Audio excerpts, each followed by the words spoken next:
the new kings, winning this fight tonight with our name lit up in lights. We're the new kings, this is our time to shine. Set off like dynamite. We're the new kings, winning this fight tonight with our name lit up in lights. We're the new kings, this is our time to shine. Set off like dynamite. We're the new kings, winning this fight tonight with our name lit up in lights.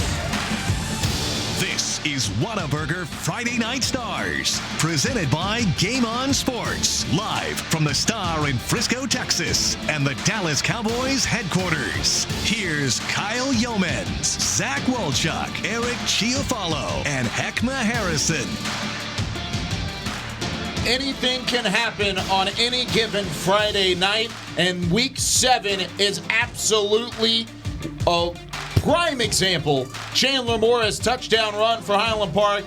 Nothing happening really in that one. Legacy. No doubt about it. How about Cedar Hill? The little bit of a reverse action.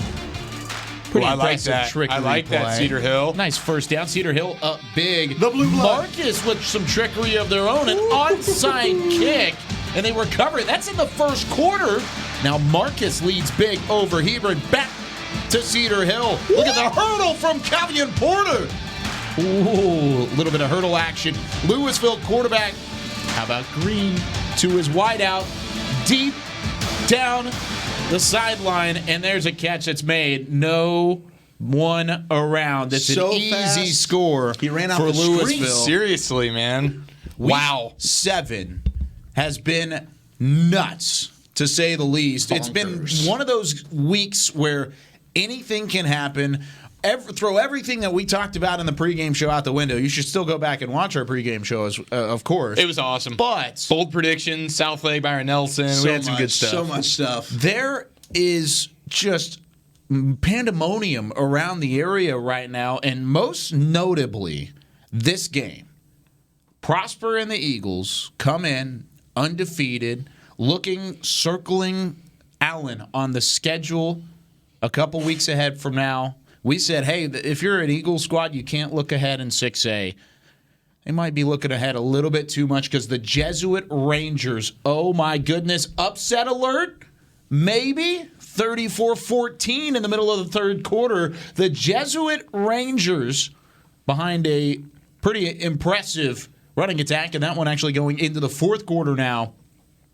Lead it by 20 over the Eagles. And this would be quite the shakeup in District 9-6A. If Jesuit knocks off Prosper, we were thinking, all right, undefeated in district play. You got Prosper, Allen, November 1st, probably a district championship game. Well, Jesuit, who had won 3 in a row after dropping their first 2 games, they've got E.J. Smith back, healthy, ready to rock, and Heckma in the open.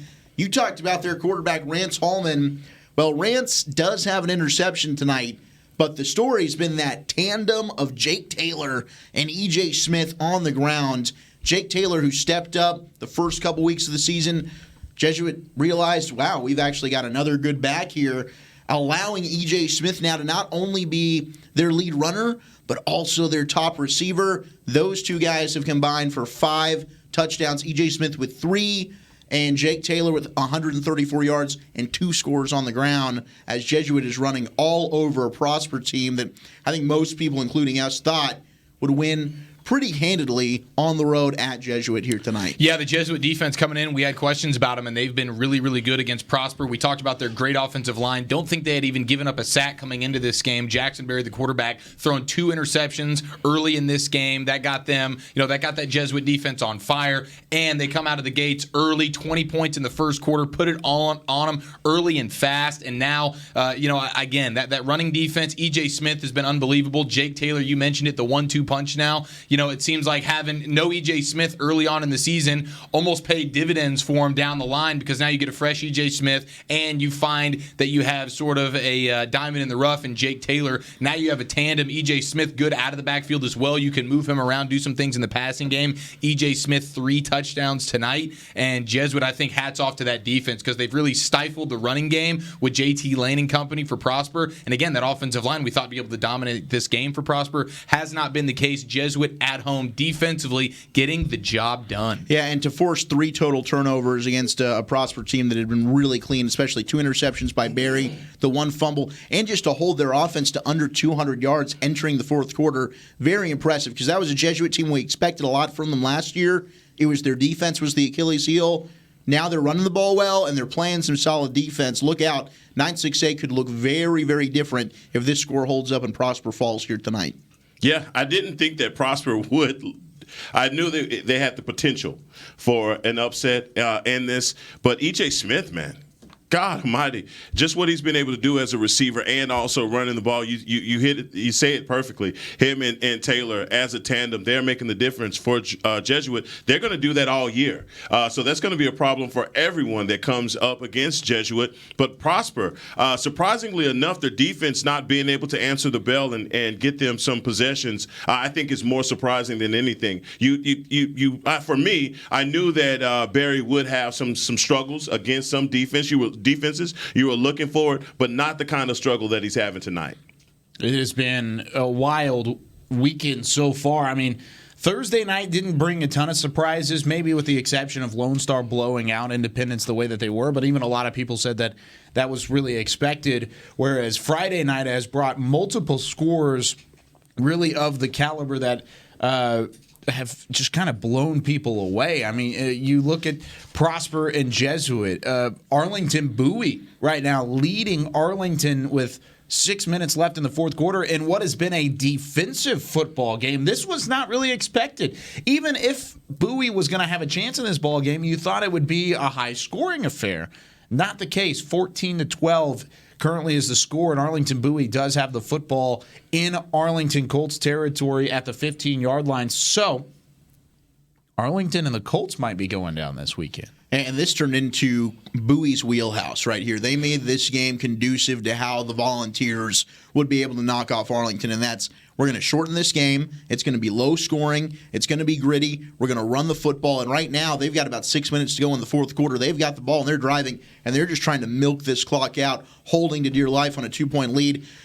We've talked about it. Like I like Bowie, but I didn't even pick Bowie to win tonight. I thought Arlington, with my man Chris Sims at the helm, they'd be able to score too many points. Bowie's defense, they came to play today, and they used their game plan and worked it to perfection, Heckma. Yeah, that's what you see, and you talked a little bit about it at the beginning of the show about Bowie's defense and their ability to muddy up a scheme for you, and that's what they did. They're controlling it from the line of scrimmage right now, and the Arlington Colts have had a lot of success to this point. 246 yards of offense. We've seen them where they've had nights where they're 500, 600 plus for Chris Sims. So whatever they've been able to do for Bowie to slow that Colts passing attack down has been the difference in this football game. Yeah, the Colts have had some big plays through the air, but it's inefficient. It's 7 for 18 for Chris Sims. He's got 140 yards and a touchdown, but you'd like to see that completion percentage up a little bit higher, and they have over 100 yards on the ground, but it's on 40 attempts. They're only averaging 2.8 yards per attempt right now running the ball. Arlington Colts are. So yeah, like you said, Walchuk, I mean, Bowie is just doing exactly what they want to do, and Arlington's not used to this. They're used to just blowing teams out. They're used to running up 40 points and just going back and forth with the scoring, and tonight has not been the case, and they have not necessarily responded in the best way. Yeah, I mean, Bowie's toughest competition coming into Arlington's was against Mesquite Horn, but it was a high-scoring game. They won it by a touchdown, and I think Horn was able to put 35 points on them. This one, Arlington's had to scrap. They've got a safety for 2 points. That's why you've got that 14-12 score. But right now, Marcellus Sims has really been the bell cow for Bowie. Over 100 yards rushing, closing in on 20 carries. Really impressed with the way that Bowie and their defense has come to play today. Another one, kind of a low-scoring game. Maybe not upset alert just yet, but Denton Ryan and the Raiders only leading Colleyville Heritage 14-9 in the middle of the third quarter. Plenty of football left to play in that one. It's a 4th down and 5 on the way for Denton Ryan at the 25-yard line. So we'll see exactly what they have in store over the next couple of moments. But Denton Ryan, that seemed like going into that game that they were heavy favorites. and it hasn't necessarily lived up to that. Yeah, it's a bit of a statistical nightmare for Seth Hennigan with only 55 yards passing. And so that's made the difference because Denton Ryan has been that team that's been able to get their offense going in passing. We know what they could do with Amani Bailey at the running back position. He has 100 yards, 1 touchdown already. But again, Seth Hennigan looks like he's having his challenges, and whatever Colleyville is doing to confuse him, it's paying off because the fourth quarter, this is anyone's game at this point. It could absolutely go in favor of Colleyville Heritage. And especially one play. when you look at, Ryan jumped up 14-0 in this game, and credit Colleyville Heritage. And I think a lot of people would probably think, oh no, we're playing Denton Ryan, we're down 14 here in the first quarter, but they kept chipping away. They go ahead and get a touchdown. They miss the extra point. You get a field goal there to start the third quarter to make it 14-9. But if you remember last year, now it's definitely a higher scoring football game than this one is, but a similar situation. Colleyville Heritage hung with Ryan for 3 quarters, and then Ryan pulled away in the fourth. Let's see if Heritage this year can go ahead, keep it close, but finish the job. And these are two coaches that has a lot of experience with each other, Hennigan and Coach Willis. Yeah, and Ryan has over 100 yards of penalties right now in the game, which is certainly – it's only 8 penalties, which isn't an inordinate amount of penalties, but 106 yards. They've been costly. They've been big, probably a lot of holding calls, a lot of pass interferences. Well, actually, a lot of unsportsmanlike conducts as well. You talk about having the rapport coaches-wise. You think about it, who's the best player on Denton Ryan by far? Drew Sanders. Who was a transfer from where? Colleyville Heritage. Absolutely. He was called for 2 unsportsmanlike conducts in the first quarter. Wow. Including one that he headbutted a player after he scored a touchdown.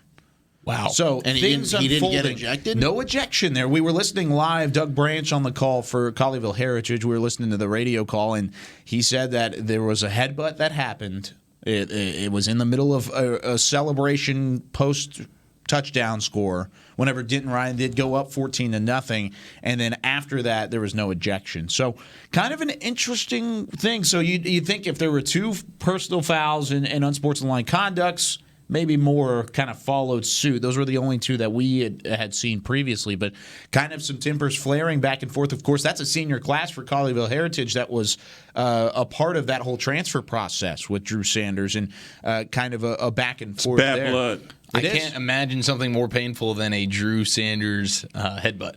Yeah, that's not fun. That's not a guy I want headbutting me. I would not want to be on the receiving end. Please, of sir, one of those. don't do that. I wouldn't even let you headbutt me. No, but Drew Sanders will decapitate you, brother. Even with a helmet, no thanks. Nope. Couple other scores that are kind of surprising around the area. By the way, Jesuit just scored again, 41-14 with 8:36 left in the fourth quarter. We need to get Sutcliffe on the line, figure out what happened to the squad. We might have to just talk to Brian Sutcliffe. Don't do Sutcliffe like If he's that, willing guys. to Come talk, on. he might be a little upset. Why wouldn't he be? I mean, come on, you got to take him on the chin, man. I mean, that's just the way it goes. That's how Take it him goes. on the chin. He's a professional. He can do it if he wants to. He can do it. McKinney Boyd currently up just 5 on Plano West. Come on, Wes. Is this the night, gentlemen? That was one we kind of had our eye on. Oh, earlier. Hey, they were dead. West just scored most recently. It's 21-16. Boyd has the football. Can the Wolves get a defensive stop, my friends? Can they do it? That would be awesome. Not but sure. We'll see. They were in a similar situation last week against Plano. Fell just short.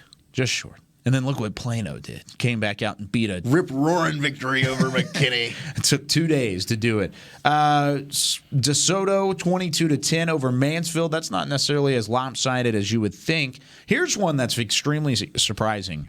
Haltom and the Buffaloes, who have been good in the past, but they haven't been Trinity Trojans good. And they're leading the Trojans 13-7 in the middle of the third quarter of that one. That has been a good football game, and Haltom continues to lead it. Overall, I mean, just a district battle. Oh, actually, a little update. Trinity just scored. That ball game's tied up at 13.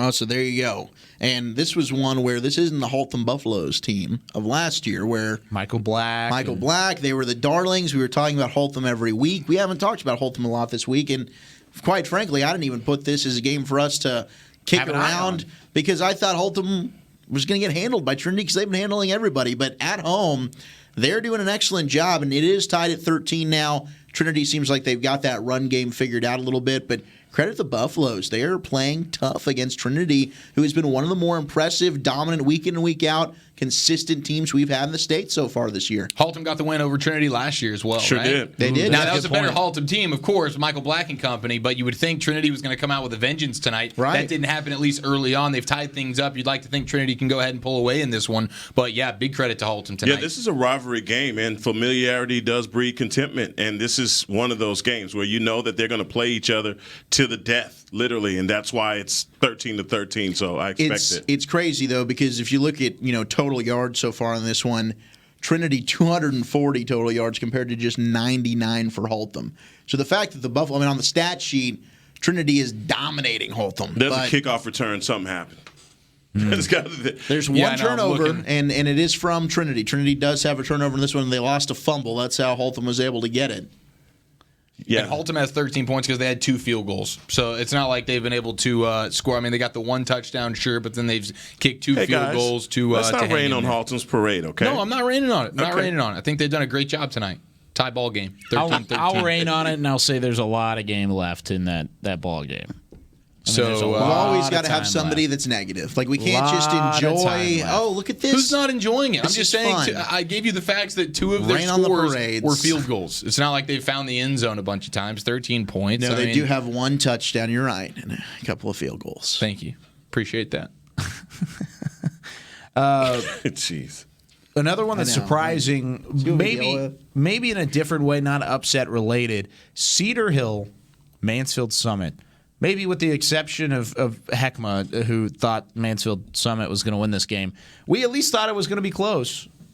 But that is not the case. 35-7 with 8:56 left in the God, third I was quarter. wrong. And Cedar Hill and the Longhorns just putting it on Mansfield Summit, kind of proving themselves a little bit. 3-2, even we talked about it earlier, and Eric said we're not used to seeing this Cedar Hill squad with 2 losses so early in the season, and I think they're kind of taking that to heart a little bit, even with them being quality losses. Yeah, they were quality losses for sure. And on the flip side, Summit comes in 5-0, but the teams they've beaten have a combined record of 6-22 coming into tonight. So Summit hadn't really played the level of competition that Cedar Hill had, and that's showing tonight. That actually matters. You beat up on crappy teams. That doesn't necessarily show that you're a phenomenal team. When you go up against toe-to-toe on the road against a blue blood program like Cedar Hill, that's gonna, that's when you show who you really are. Tonight, 3 turnovers for Summit, not getting the job done offensively, and Cedar Hill really putting it on them through the air in particular, 274 yards through the air and a touchdown going that way. So Cedar Hill offensively tonight really bringing it to Summit. Yeah, what about Caden Salter? And Balling. He's been salty. Yeah, he's the one that's doing everything for Cedar Hill, and hey, I was wrong. I was saying it from the beginning that Cedar Hill may be making a name just living off of reputation alone. They took that to heart, and they came out and smacked Summit in the mouth. Yeah, And the your blue guy, blood. Quinn Bright, Quinn Bright's your having a boy. good game. Yeah, Quinn Bright, 7 catches, 131 yards. I thought he's a difference maker. You watch Cedar Hill play. Obviously, Cortland Ford will stick out. Their big left tackle. He's huge. He's the biggest thing on the field. No, yeah, he's mammoth. But Quinn Bright is just one of those guys. Oh, hold on. That you watch him in warm-ups. It's like, oh, this kid's fast. This kid's got a little pep in his step. Quinn Bright's a special player, and they're finally getting him the ball. Him and Caden Salter seem like they've got that connection going, and their defense is playing really well. That was something for Cedar Hill when they played against Denton Guy, when they played against Allen. Their defense looked really susceptible. Well, today against a pretty elite offense, at least we thought coming in with Kanan McKinney at quarterback for Mansfield Summit, Cedar Hill. And that blue blood program today, they heard Heckma in the pregame. They said, hey, Heckma called them out. They're living off their reputation alone. Well, now Cedar Hill came to play tonight, and they are absolutely putting Summit back in their place. And even with Bright shining the way that he has throughout the course of the night with the 7 receptions and a $131, I like what you did. You haven't seen him find the end zone yet, which is a little bit interesting. He's set up the scores, but he hasn't necessarily found pay dirt. And overall, I mean, this is a Cedar Hill squad that we've known for a long time, especially the way that they've dominated this area for years and years. That they have the depth to be able to combat that, and whenever you have a top-notch guy like Salter or like Bright, who kind of stand out from the rest of the group, they still have that depth that can follow through when need be. And Cedar Hill's a really good team at home. It's difficult to go into Cedar Hill and come away with a victory, and Mansfield Summit's learning that the hard way tonight. some highlights from tonight's ball game, but Cedar Hill, very impressive. Hey, that's a Summit play, and it's probably the play of the game, the hurdle. That was a sweet play. The hurdle right up the middle, and there you see the running game for Cedar Hill overall. But 35-7 lead for the Longhorns. God, I was wrong. What has been? Yeah, you were. For what has been an impressive. He seems really happy about the He fact is. that you were wrong. He is. Yeah. I am. I'm trying to gain some games. Just on wait till we Heckma. get to Kimball and Red Oak. He's going to be even sadder. Well, Heckma got that one wrong too. So. Exactly. It happens. Let's go through some of those Friday night scores, but first let's take a quick break. Whataburger Friday Night Stars live from the Star in Frisco. When we come back, we'll look through Allen. How are they doing against Plano East? Pretty good. We're going to go through Bishop Dunn, Spoiler, Parish they're doing pretty Episcopal well. at the TAPS level. We'll check back in with Colleyville Heritage and Denton Ryan. We'll see if the Panthers can pull it off when we come back on Friday Night Stars.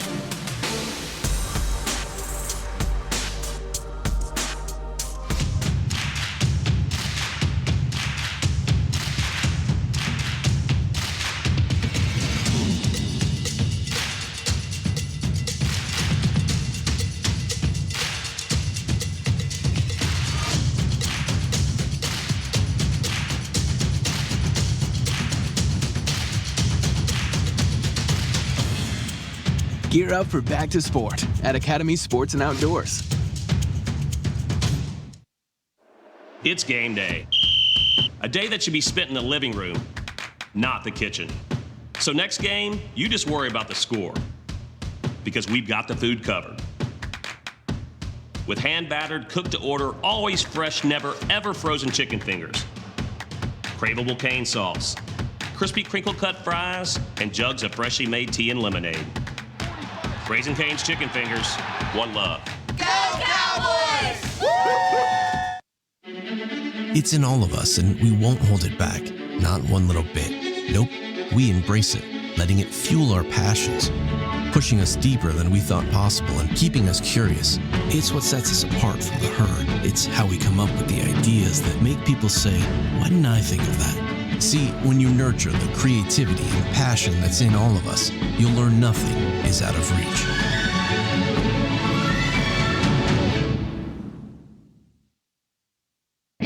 Get excited, Whataburger fans. Our one-of-a-kind mushroom Swiss burger is back. And now it's an all-time favorite. If you love mushrooms, you're gonna love this burger. The double cheese, the mushrooms was absolutely amazing. It's a really good balance between the mushrooms and the Swiss. And that au jus sauce on top. The creamy au jus sauce. It really complements the mushrooms. Everything just works perfectly together. It's just perfect. Every bite's perfect. It's not just a mushroom Swiss burger, it's a Whataburger mushroom Swiss burger.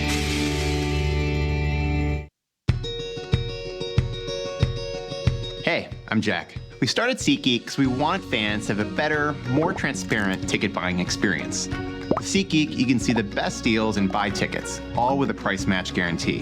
The only thing we can't guarantee is that your team will win. So use the code TICKETS20 at checkout for $20 off your first order.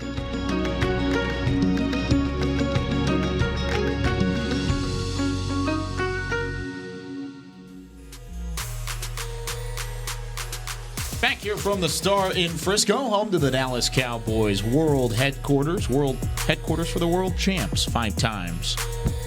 Looking for number 6 this year. 2 losses in a row, but 2 good teams. So we'll talk about that where it may be. But Zach is having some fun. What just happened? He's got a close-up. Yeah, that's looking sharp right there, That's baby. Look at that's that. a Plano Told one you. today, Dan. That's his go-to move. It's looking sharp. Plano did win today, so yeah, it's a dance move. And we got some finals rolling in. I mean, this is a good time. This is what we live for. Friday finals, kicking it with my homies. This is what it's all about. It's a good night to have a good night, boys. Heck yeah. No doubt about it. Let's start with Allen, who has absolutely They have any trouble? No. I thought Plano East played pretty well tonight. Well, they did score 14 points, which is 1.4 Hello, more than what they Plano. average. So that's pretty good.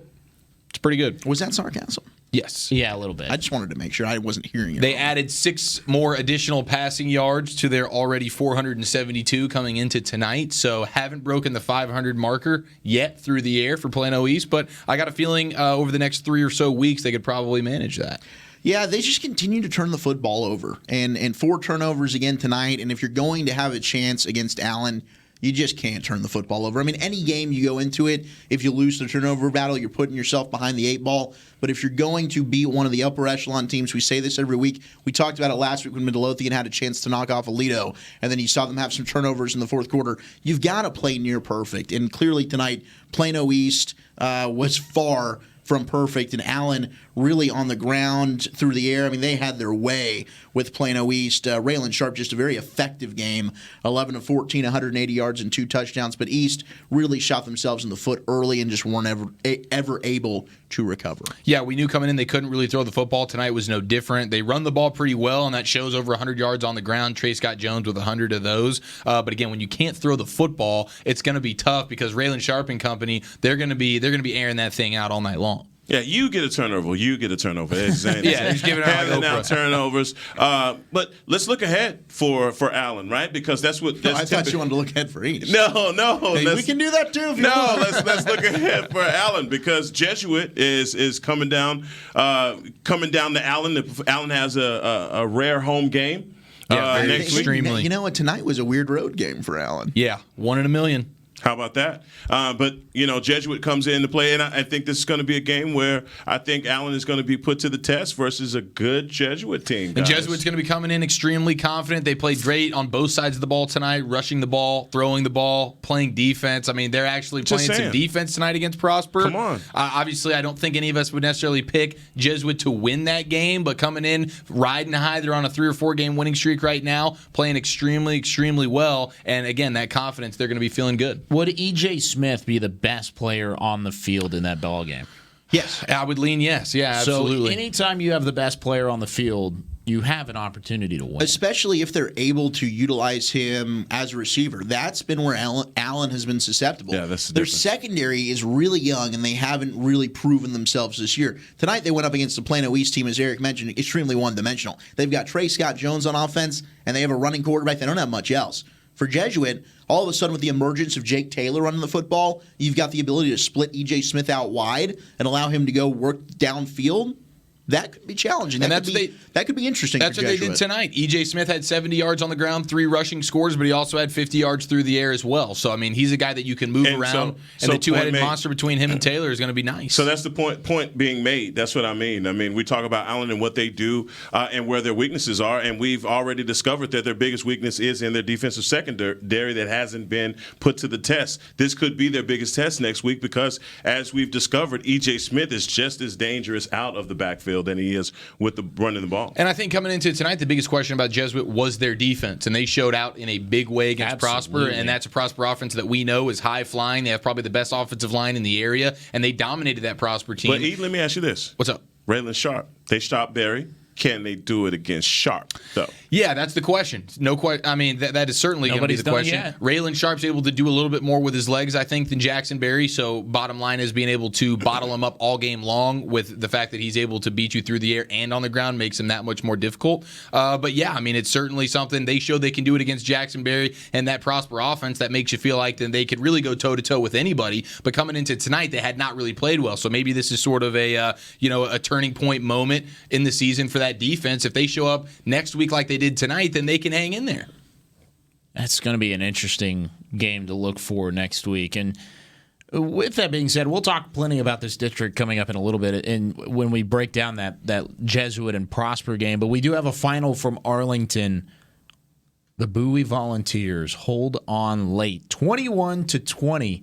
The final score. First time that Arlington Bowie has taken down the Colts of Arlington High since 2015, and they do it because of the run game. And really, the stats still favor the Colts, but at some point, the Colts just got off to too slow of a start, and it was a little bit too little too late. 2 touchdowns in the fourth quarter, trying to fight their way back, and they fell just 1 point short. And really a clean game. Only 2 penalties for each side. You had the 1 fumble for Arlington, and that ultimately turns out to be maybe the possession that they weren't able to get back at the end there. Well, that was actually a fumble in the end zone. That was an immediate touchdown for Bowie. Wow. So that's really the game-changing play. That's exactly what it is. And now 4-6A, that's a district that is completely tipped on its head because you've got Arlington that's going to fall with their first district loss. Bowie now is still unbeaten in district. You've got Martin who's unbeaten in district.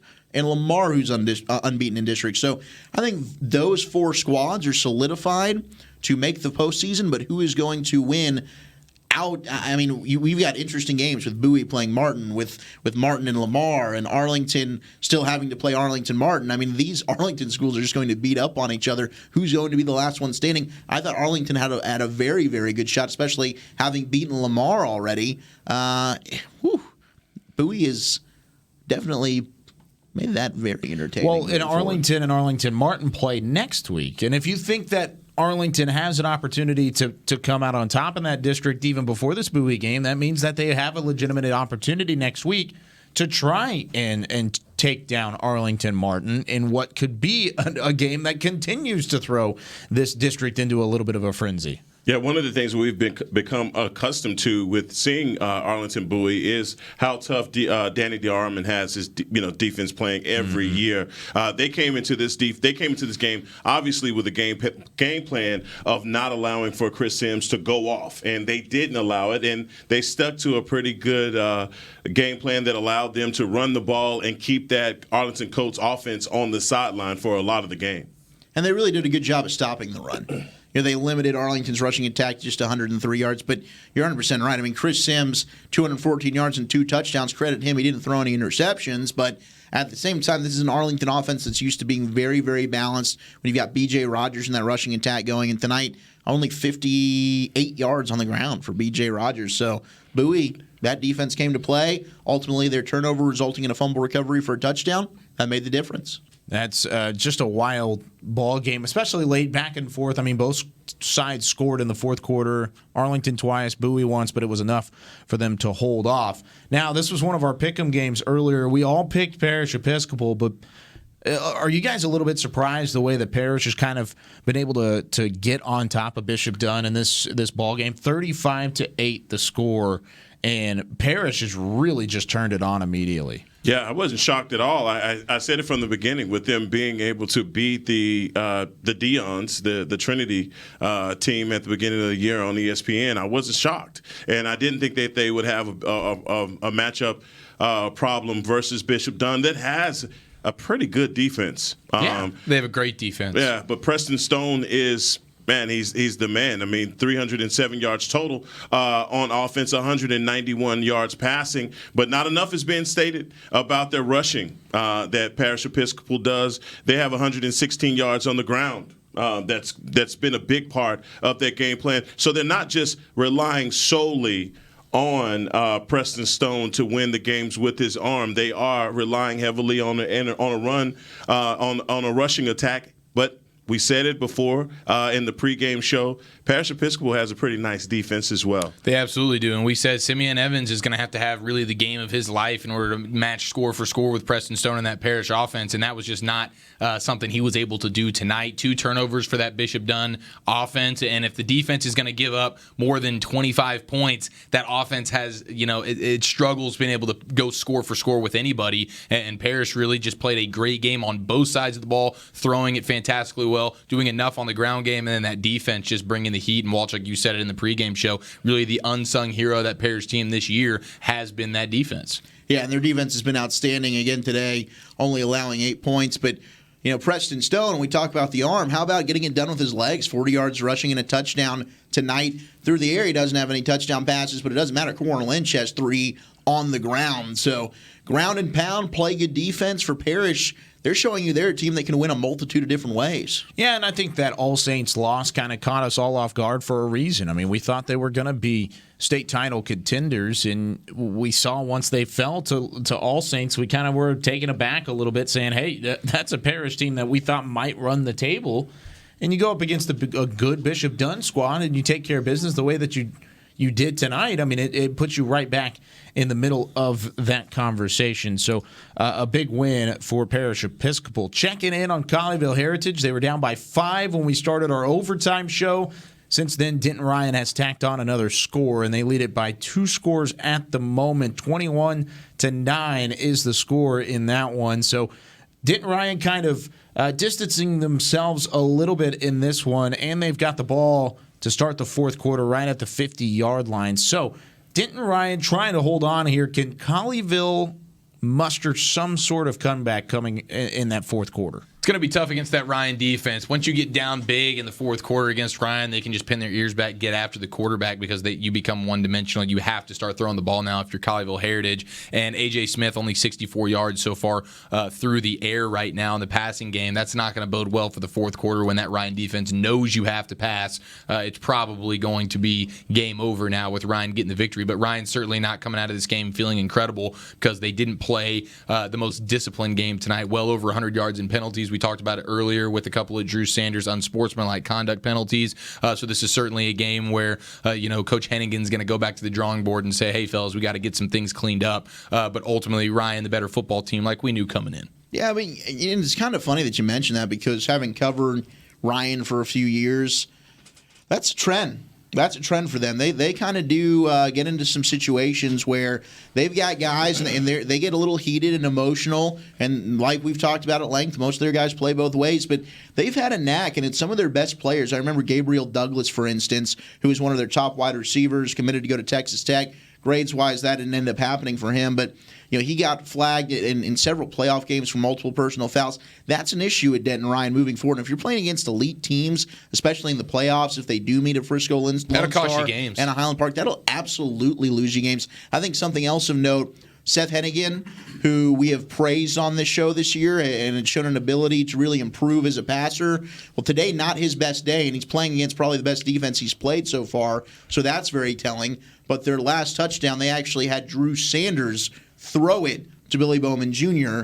So, again, you get into some issues. Your quarterback's not playing well. Who do you put back there to make a play for you? And it's Drew Sanders. you go to Drew Sanders, and that's not a bad guy to go to because you know that he's Mr. Do-It-All. You can put him at tight end. You can put him at running back. Just give him the ball. He'll make a play for you. And so Ryan, even with those things, obviously you know that they're going to clean him up. 10 penalties, 121 yards, not showing a whole lot of discipline. They're going to need that going into the playoffs. But this is a tough district opponent that they know. And, again, they know each other pretty well. So with that being said, I think that's where a lot of those penalties are coming from. But Hennigan did in the second half. Seth did come out. He has played a little bit better. I think he only had like 59 yards at the half. Yes. He's gotten up to 160 yards. He's thrown for a touchdown. So he's getting his numbers back up there to where he's starting to look good, but he did struggle at the beginning of the game. And he actually just threw for a touchdown. It was a 21-yarder to guess who? Billy Bowman. Drew Sanders. Nice. So 28-9 now. Denton Ryan, very reminiscent of last year's game. Obviously, Colleyville Heritage's offense was a little bit better last year, but close, 3 quarters, and then here Ryan is pulling away in the fourth, up 28-9 now. It's just a kind of a story that we wanted to kind of happen, maybe. I mean, we talked to Coach Joe Willis, and we'll see the second part of our Coach Speak interview coming up next week. But overall, I mean, that was kind of something that we saw early and we were intrigued by. I'm not saying we were picking a side, but at the same time, anytime that you see Denton Ryan struggle in the regular season, especially in district play, in a district that they have absolutely dominated for the past decade or so, it's really kind of surprising and it takes you off guard a little bit. And that was the case tonight. And credit to Colleyville Heritage for keeping it close early, but Denton Ryan just once again too good in the end. Denton on the road against Grapevine, 4-5A. Will stick with the 5A level, and Grapevine pretty impressive in this ball game early, taking over, and they lead at 28-14 in the third quarter. I believe it's a fourth quarter now in that one. 341 total yards for Grapevine and the Mustangs. They're putting up some pretty good numbers here. Yeah, and this one not even as close as the score would indicate. Grapevine's really controlled it throughout. They got up early, went right down the field. Austin Alexander to Ben Gare on their first drive to go up 7-0. They eventually would take a 14-0 lead right before the half. Denton gets on the board. They cut it to 14-7 to go in with a little bit of momentum, but credit Grapevine. They came out in the second half, tacked on a couple more touchdowns, and right at the end there in the fourth quarter, Denton's just coming off a touchdown drive from David Guajardo, True Crispin Wallace from 15 yards out to make it 28-14, and now Grapevine's pretty much with Caleb Tejada on the ground, along with Julian Newhouse, are just trying to milk and run this clock out as they look for a big district win over a Denton Broncos squad that came into this game tonight with a ton of confidence after a 70-0 win a week ago. Yeah, and Grapevine doing a nice job running the ball and then defensively forcing turnovers. You force 3 turnovers in a game, and you're able to run the ball as well as they have. They're throwing it pretty well, as also with over 200 yards through the air. So, that's a recipe for success right there for Grapevine. Nice home win for them, and they look ahead and keep their playoff hopes nice and alive. Nice and alive. And that is a final now. Grapevine gets the win 28-14. Nice. So the Broncos fall tonight to the Mustangs. Another big win for Grapevine. They're now 3-2 on the year. And talking about big wins, and it's always interesting whenever you have 2 or even one squad without a win. I mean, who were some of the teams we were cheering for tonight to maybe try and end it? That hasn't necessarily gone to plan, and that's not where my segue is Frisco Liberty? Frisco Liberty and Frisco Centennial, and it just so happens that they're both playing each other today. Well, that game has now gone final. So someone had to get a win, right? Somebody got a win. They didn't tie? Nope, and it was Frisco Centennial. 41-28, the final score. The Titans come out on top in that one, despite Liberty actually winning the total yardage category and throwing the football much more efficiently than Centennial. But we've mentioned penalties a couple times tonight. This wasn't necessarily a clean game, but it was a game that the Red Hawks just came up short. Congratulations to Centennial. First win of the year. It's always a big one. It's a shame it came about 6 weeks into the season. But now, like we said in the pregame show, maybe they go on a little run here. We saw Horn do it last year. We saw Naaman Force do it last year, both getting off to 0-7 starts, and then they go win out and make the playoffs. So good for Centennial and Liberty. You keep on trucking, and I'm sure they're going to get one before it's all said and done. Keep on trucking. They ran the ball well. Hey, you want to get on the board, you want to win a game, run the football. 2 touchdowns for Grayson Davies and Rich Tejada. There's another Tejada out there doing big things. I told you, they're all over the place. They're all over the place. 8 runs, 75 Now, I asked the question yards about and the a touchdown. Tejada with the Grapevine Tejada. Is that the same Tejada? I would imagine It could be relations. There's a long lineage of great football players in the Tejada family. Guy Frazier is our Tejada family expert. We'll have to get him on the horn. He's at the family reunion also, I heard. Yeah, no, he Okay, is. cool. It's a big family reunion. Yeah, Guy got the invite. Good for him. Yeah, he always That's big gets time. invited to He's the party. inside. Yeah, he's our insider. Now, here's the background to this game. Because of the Independence ineligible player, this has bigger implications, correct? No doubt about it. I mean, Independence, because of the ineligible player, drops to 1-2 in district play. Centennial is now 1-2 in district play. Now, it's a lot of more of a mountain to climb with Centennial.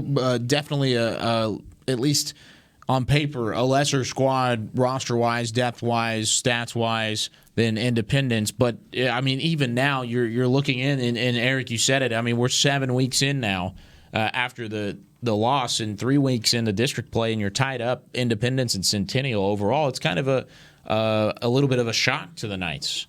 Yeah, well, it feels good if you're Centennial right now and you think, hey, our playoff hopes are actually alive. We get our first win tonight. Thank goodness Independence drops 2 in district, and now they're right there in a place where they can sort of control their own destiny. I'm not sure when they play Independence, but that'll be a fun matchup for them they can get hyped up for. That'll be the season finale at Toyota Stadium between Centennial and Independence, and they've got Heritage at home next week right here at the Star. So another opportunity to get your second district win against a Heritage team that also hasn't shown like they're one of the elite upper echelon teams within that district. So that's a big game between both those squads, Heritage and Centennial. For one of those squads, you could be really in prime position with your inside track and claiming one of those 3rd or 4th spots in that district playoff race. We do have another final. This time it comes from District 6A. Flower Mound Marcus and the Marauders coming out on top of Hebron and the Hawks. 24-14 the final. This one just now going final. Nussmeier with 182 yards and a couple of touchdowns, and Hebron just didn't have an answer on the offensive side for a Marcus squad that just kind of took over from the get-go, led 17-6 after one quarter, and then really didn't look back from then on out. Yeah, the Marauders came out with a defense that shut down Carson Harris, Isaiah Broadway, and Nick Frazier. Jalen Lott was a player that we talked about getting involved in the game plan before the game. He didn't do a lot today either, but Garrett Nussmeier is a kid that I believe became 4-star, 5-star kid after the 7-on-7 series, and a lot of people questioned whether he deserved that. Well, no one is more deserving than Garrett Nussmeier. And it's just the job that he's doing and the yardage that he's putting up. And really just a crazy series of events in this one where you have Hebron, I believe, that scored first. They go right down the field. They score on their opening drive. Then you have the answer from Marcus. Hebron then fumbles on the kickoff. Marcus recovers. It was the onside kick. It wasn't the onside kick. Oh, it wasn't? Hebron fumbled. Then Marcus kicked a field goal. Then they went for their own onside kick. So with momentum already, nice coaching move by head coach Kevin Atkinson, formerly of the Denton Broncos. They sure miss him there. He's now doing really good work there at Marcus. I love that call. That essentially just swayed all the momentum back in Marcus's favor, and they were able to utilize that onside kick recovery and pile it on. Ethan Barr had a touchdown run to make it 17-6 at halftime, and Marcus just never looked back. How about Hebron? The 2 losses this year against Arlington Martin, a weird game where special teams was a huge factor in that game, and they came out on the wrong side of it. And now tonight against Marcus, Hebron, similar thing. Hebron struggling on special teams, and that's really going to probably be, when they look back at that game, going to be the 2 biggest plays of the game that they feel like, had those plays not happened, maybe this game's a different result. Without question. And it just goes to show you, I know we're in the Star, and head coach Jason Garrett preaches this all the time, all 3 phases, but in Hebron's case, that is extremely true. Special teams is a big factor of the football game, and their 2 losses, as you brilliantly pointed out there, Eric, to Martin and tonight to Marcus, special teams a big reason why they fell. Yeah, that is a great point overall. If we had our great point chain, we would go ahead and we put would that put it on, boys. And make sure. I'm going to look on Amazon, and maybe they have like a chain or something we can grab. It's not. No, this one's pretty nice. Yeah, does it feel good? Feel pretty good. Take it home with me. Yeah, it's a little pretty light, right? It's a little bit light. Yeah. It's got some good. shine though. Now, with that being said, watch out for Flower Mound Marcus. 5 straight wins after opening the season with a loss. Takes down a Hebron squad that had found some footing and had won 3 straight ball games. I mean, the Marauders, are they for real?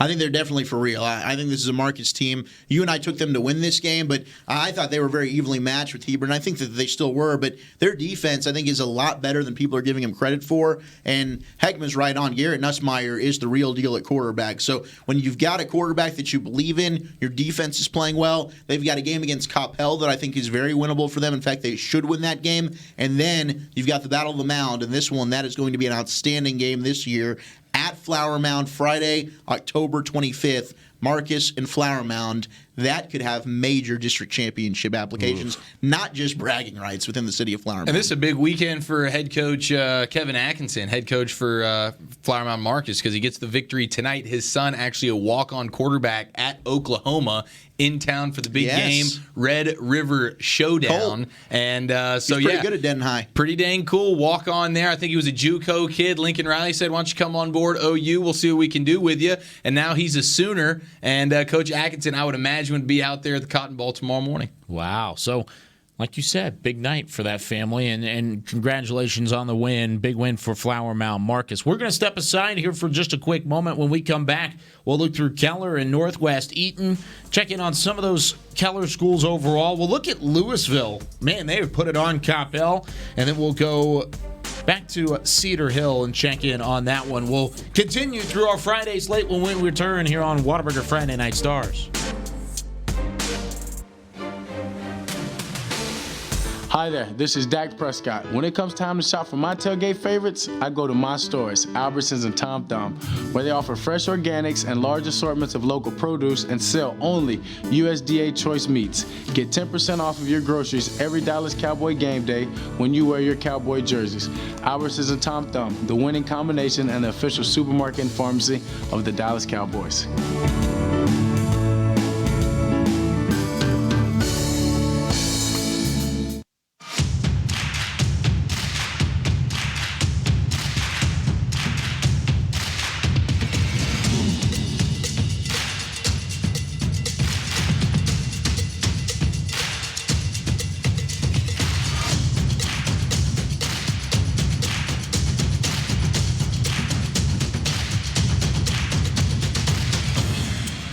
Gear up for back to sport at Academy Sports and Outdoors.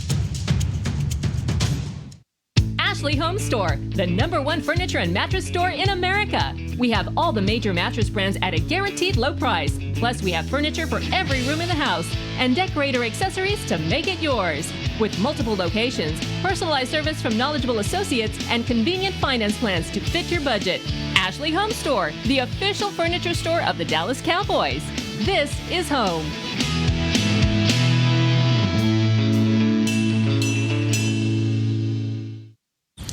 I mean, if you haven't thought about switching to Geico, frankly, you're missing out. The mobile app makes it easy to manage your policy, even way out here. Your marshmallows. Get digital ID cards, emergency roadside service, even follow. Whoa. Oops. That cheeky little thing got away from me. My bad.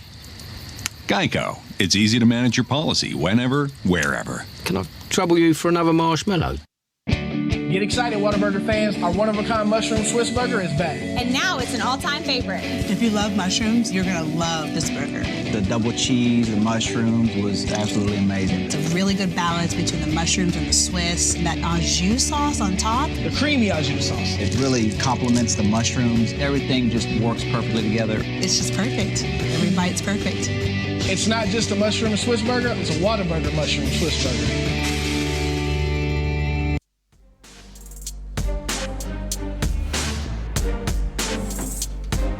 Here from the Star in Frisco, home to the Dallas Cowboys and the headquarters.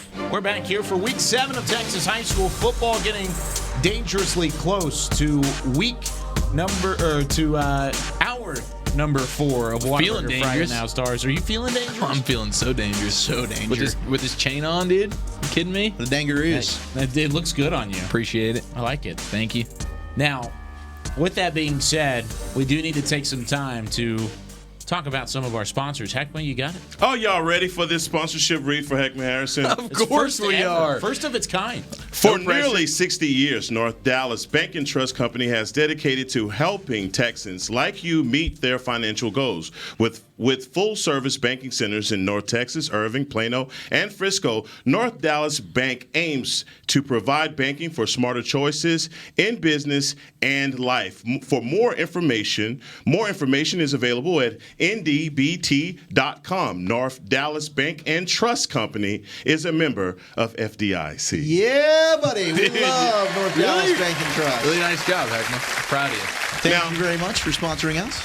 It's almost like you're a PA announcer. Have you done in your any spare time. PA stuff? Just a little bit. Just a little bit. Yeah. And have you ever called it at the Cotton Bowl where there's a really big like game a legit tomorrow? stadium? A few times. Cotton Bowl. You doing OU Texas? Not today. Tomorrow. But tomorrow. Not tomorrow. Somewhere in there. You're going to do an OU Texas volleyball game here pretty soon. I'm You better believe it. And I'm there for it. Now, That's be the awesome. money shot right there. That would be awesome. That is the money shot. Oh, man. It's good stuff. That was fantastic. Heckman's on fire.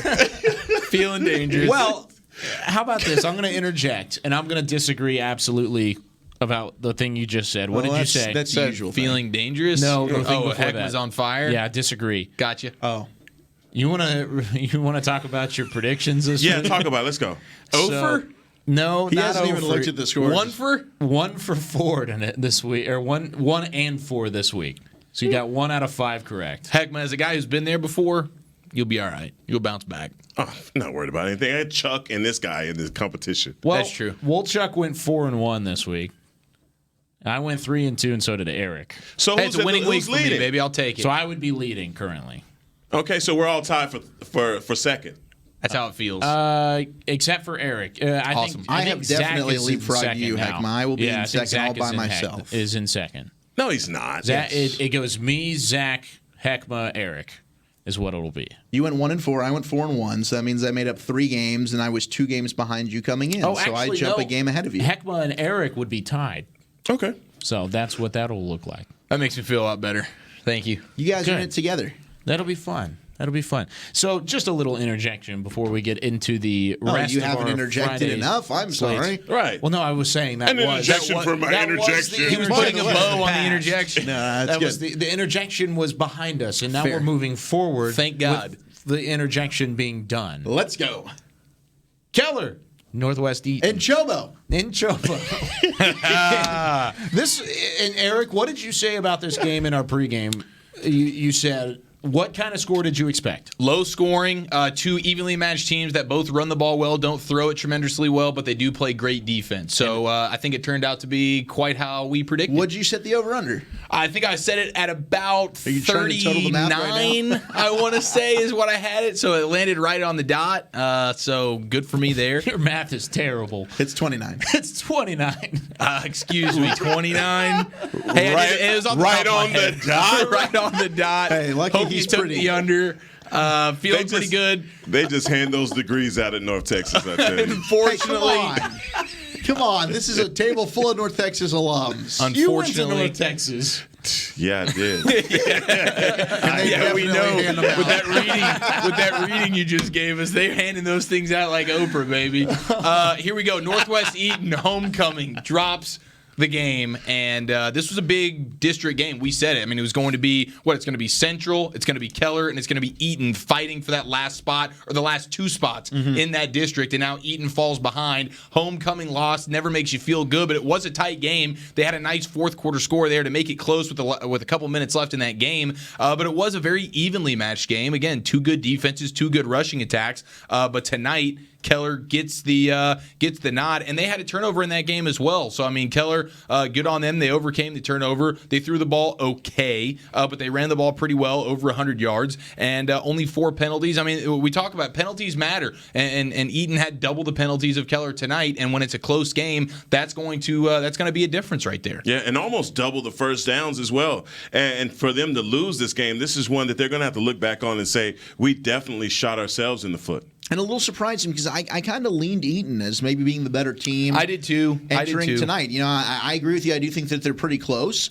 but I thought Eaton had played better entering tonight's game. So for Keller to go ahead and get that win, which is a road victory here in district play, huge for the Indians. And credit to Keller because their best player, Enoch and Jobo, didn't really do much. Only 10 yards on the ground tonight. It was Hayden Anderson, the quarterback, who did most of the work on the ground for them. And Bryce Dealey's the name to watch for Keller. He had over 100 yards. I think he had 121 yards last week in their victory. And then this week, only 42 yards, but he's the one who gets the touchdown on the ground. And it seems like maybe Dealey has unseated in Chobo. Not really sure what the depth chart's looking like right now, but at least they know they got two good backs, and they get the victory tonight without having their best back in Chobo doing much on the ground. That's an impressive win overall for Keller. And like you said, a crucial 5-6A matchup that could decide who finds their way into the playoff picture come later in the year. Now, do you want to kind of take a second to look at this Haltom and Trinity score? Things have kind of gotten wild in the fourth quarter. Ooh, I love when it gets wild. We talked about Haltom with the lead earlier. Trinity, they were up 13-7 on Trinity. Trinity comes back, takes a 14-13 lead. Haltom kicks a field goal, up 16-13. Then Trinity regains the lead as Valentino Fogni gets into the I'm end sorry, zone. what's his name? I Fogni. thought you throw a G in there. I thought you said fungi. No. 8-yard run with 5:50 left in the fourth quarter. Then Haltom with 24 seconds left. Kenneth Cormier Jr. Is it Cormier? Cormier. And I bet it's Phonai. Cormier. It is at Phonai? It's Daniel's Either way. son. Well, What's my guy? I just think usually the Samoan names. Malachi? The It's I not is, like, Malachi. pretty prevalent. Pretty? Okay. So I feel like Cormier. Phonai. I'd go with Okay. Phonai. But Kenneth Do you know what you're going with? That's better than Malachi. 3-yard touchdown run with 24 seconds left. And Haltom now leads Trinity 23-20. Wow, the Buffaloes, man, 2 years in a row, huh? And this is not the same Buffalo squad that we knew last year. Michael Black and company, they had a huge year. Did they not go undefeated last year in the regular season? Yes. They did go undefeated in the regular season last year. This year, not the same team, but getting the home win tonight against Trinity, unless this thing goes crazy here in the next 10 seconds, Haltom, the Buffaloes, getting a nice victory. I want things to go crazy here in the 10 seconds, though. I know Trinity's got the ball, and Kyle had a weird look on his face like something happened. Yeah, something happened. So, Trinity, There's no way they threw a touchdown. No, the initial kickoff went out of bounds. They can't throw. So the kikoff after the touchdown went out of bounds. Comes out to the 40? Trinity gets the ball at their own 40-yard line. First down, first pass of the drive, 28 yards for a first down. And then another one as Irvin completes it to Anthony Wilson for 11 yards, and they're currently inside the 30 with 8 seconds left. Can they kick a field goal? Haltom has shown they can do it tonight. They've done it like 6 times tonight with the field goals. They don't have a kicker. I think they do. Trinity doesn't have a kicker. Ooh. What's his name? Any guesses? Phonai. Malachi. That's a good guess right there. Phonai for MVP.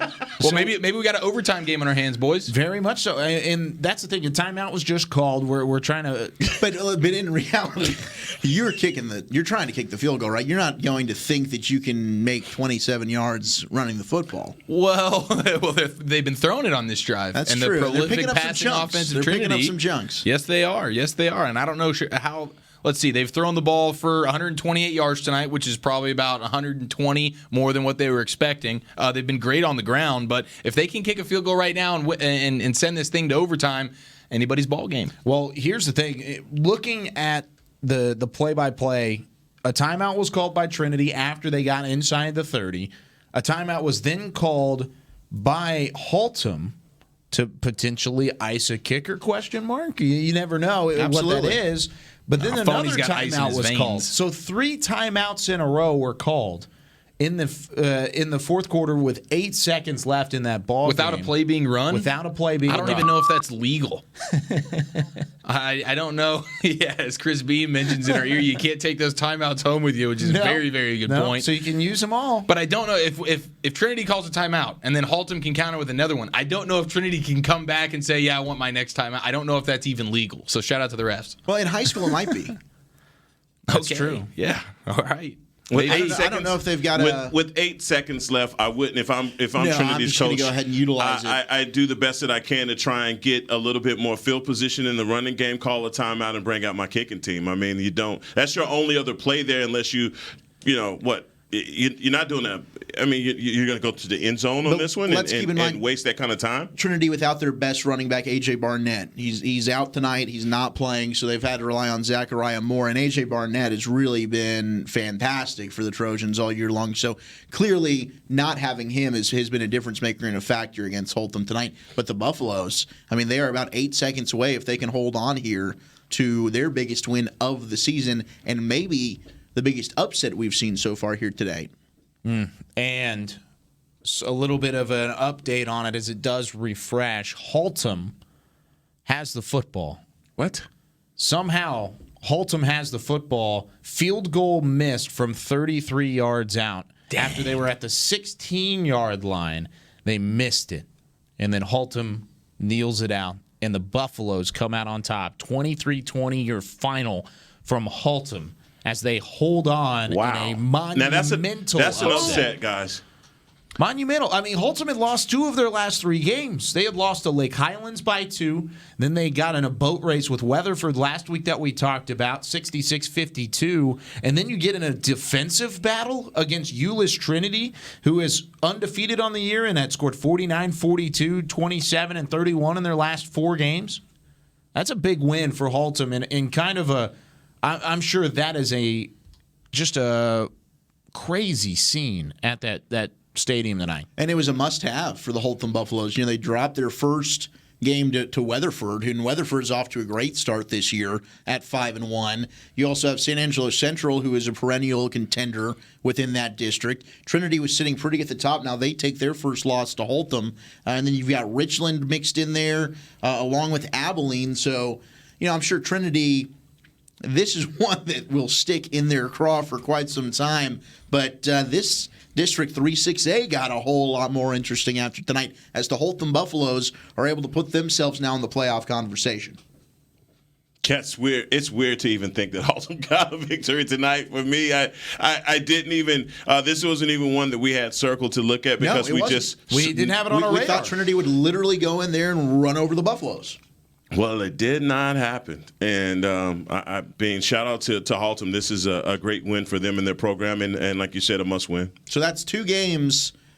Jesuit over Prosper, Haltom over Trinity, 2 teams in 6A that looked like a ferocious power in the Eagles and the Trojans, That's and now weird. go down here. That's just a weird. I mean, that's a weird one-off game for Haltom to get this victory because I mean, even without AJ Barnett, I mean, he's a big part of what Trinity does. But their quarterback Irvin, spectacular running quarterback. I just didn't see this one at all.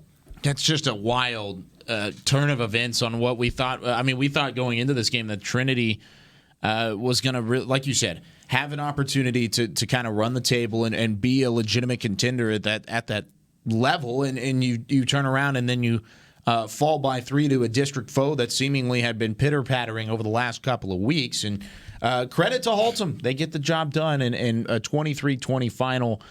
Pretty surprising and definitely an upset. We had another upset on the scoreboard tonight. Jesuit takes down Prosper and the Eagles.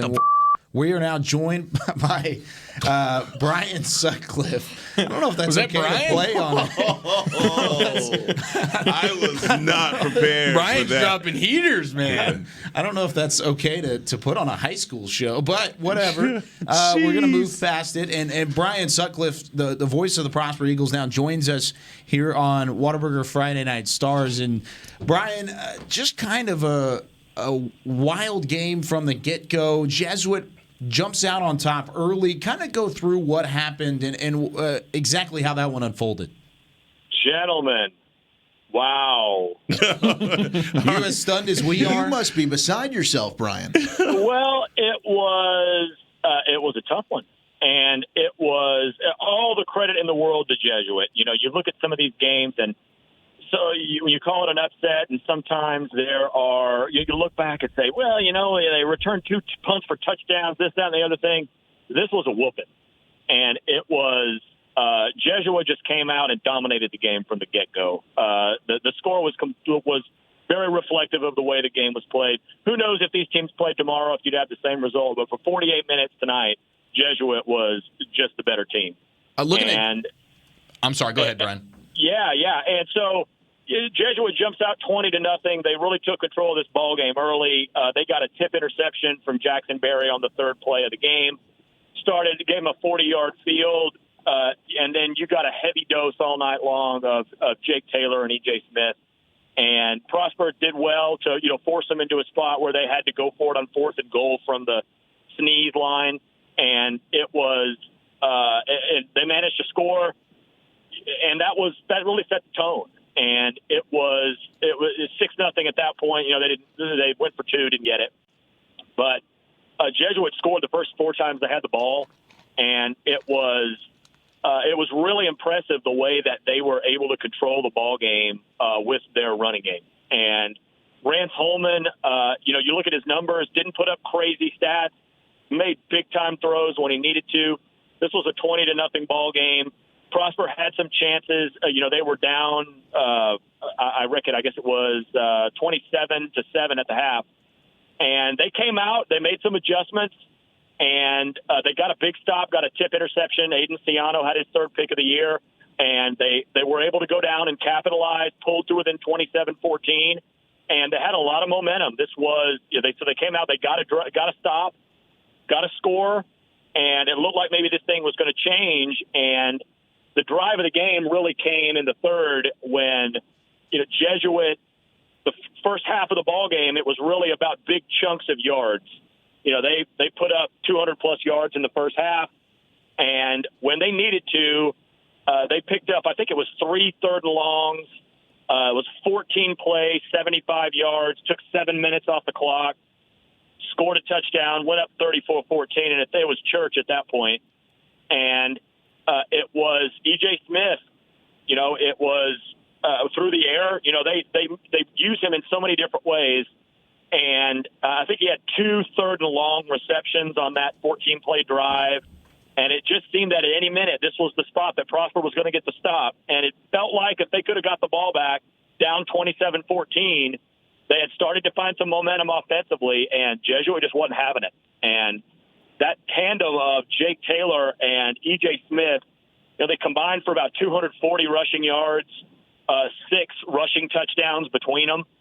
And, you look at Jesuit, they always play a really tough non-district. They lost both to DeSoto and Arlington. They were in the game heading to the fourth in both of those contests. Well, Jesuit with E.J. Smith 4-0, and they looked the part tonight. And I've talked a lot about their offense, but their defense was really impressive. I mean, they allowed Prosper nothing on the ground. And we talked, I think last time we mentioned Jackson Berry hadn't been sacked all year. He was sacked tonight just one time, but was under pressure a lot. And the run game did nothing. Tyler Bailey, they held about 34 total yards. And it was hard for Prosper to do much because they didn't have the ball. And they were outpossessed by, I think it was at least 10 minutes in the ball game. So, sometimes you just tip your hat to the other guy. And that's what it was tonight for Jesuit. And I think they get Allen next week. And it's, that's going to be an interesting ball game if Jesuit can play the way they did tonight. May not win the game, but they'll give them a fight. But tonight they were worthy victors against Prosper.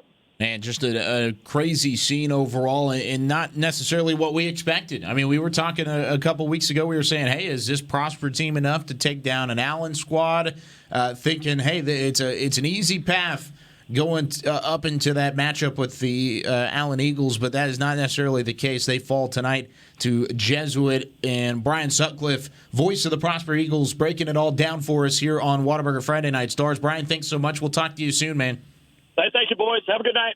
Sounds good. Thank you, Brian. The always great Brian Sutcliffe joining us just to kind of break down what is probably the biggest upset of the night, I would say. I mean, Prosper, a team that we were looking at as kind of trying to figure some things out. We talked with Professor Diggs last week about this Prosper squad. And now he's got to be very happy with this result because he was not high on Prosper. Proved him right is what exactly happened. And I know there were some tweets flying around after that conversation saying, hey, bulletin board material, different things back and forth. And Brian, of course, a fan of the show, and we love talking to Brian, but usually it's after a win. Right. It's a little bit different hearing it on the end of a loss like this because Prosper's not one of those teams that you're used to seeing upset. Usually they get their job done. Usually they go into it and they're very focused and disciplined, and tonight just didn't end up in that regard. Yeah. And credit to Jesuit for that matter. I think what stands out, and you guys feel free to chime in, but when he specifically pointed out Jesuit's defense, and last year, I think all of us were excited about Jesuit, and last year was Kevin Schumann at quarterback. Obviously, Rance Holman has stepped up and really taken the reins of that position this year. But we expected Jesuit to compete for a playoff spot there in that district, and it just didn't happen because their defense was really bad. But this year, it seems like Jesuit has taken that next step, and to do it against what had been one of the elite offenses in 6A football with a really good quarterback in Jackson Berry, with one of the top receivers in the area in Hayden Metcalf, with an offensive line that had been as praised with Jake Majors, who's going to Texas at tackle, one of the best linemen in the state. What a job by that Jesuit defense to force four turnovers against Prosper here tonight. And I think that's got to be outstanding when you look at their confidence moving forward. Yeah, we got pretenders and contenders all over the place, right? And we want to find out who the real contenders are. Your father's a jeweler. You know how you find out what a good diamond is. You put that little thing on and it turns green and it goes red, right? So a lot of teams are getting that test and it ain't turning green, right? So it's not turning green. Yeah, it ain't turning green. And we talk about being mid-season. The good teams are the ones that are separating themselves. They're doing all the right things, i.e. the Lone Stars. You're just seeing that championship material. Prosper is one of those up-and-coming programs. They're looking to do a lot of great things. They talked about how clean they kept Barry. Not so much tonight. But let's just talk about what it is. E.J. Smith is the man. 4-0 with E.J. Smith this year. Let's just talk about what it is. E.J. Smith is a bad man. He was a bad man last year. He's a bad man this year. And I like to hear from Sutcliffe that E.J. Smith, they're using him in a multitude of ways. Right. They found a gem in Jake Taylor who can get the job done at the running back position. We know what E.J. can do out of the backfield, but they're probably moving him around, playing a little receiver, getting him out there in space, and that's paying dividends for him. It's just another added dimension to that offense, and they need all the dimensions they can get going into Allen next week. And E.J. Smith, when you look at him as a receiver going up against Allen next week, that could be a big impact play for Jesuit if they want to have a chance to knock off the Eagles on the road. Well, when we look at that's the second program that we've looked at tonight and said, hey, They've got their bell cow back. They've got their guy. I mean, Seth McGowan for Poteet yesterday, putting up huge numbers in a big win over Texas High. Yep. And then you turn around and they're 3-0 with McGowan back at the helm. Right. And then you've also turned around now. Jesuits 4-0 with E.J. Smith, two of the best running backs in the entire state of Texas. And then they finally return to their programs, and the identity all of a sudden is back. I mean, that's not a coincidence by any means. But Kyle, we also Eric, you talked about at the beginning of the season when E.J. Smith was down with the ankle injury, say that this may not be a bad thing. This may give Jesuit an opportunity to find an identity without him, so that when he comes in, he's just a piece to the puzzle. Well, and he's fresh for district play, and that's what matters is district play. You know, when we look at the records, and earlier we made the comment about Cedar Hill's 3-2. Honestly, it doesn't matter. What matters is that district record, and currently Jesuit undefeated within District 9-6A. That's big.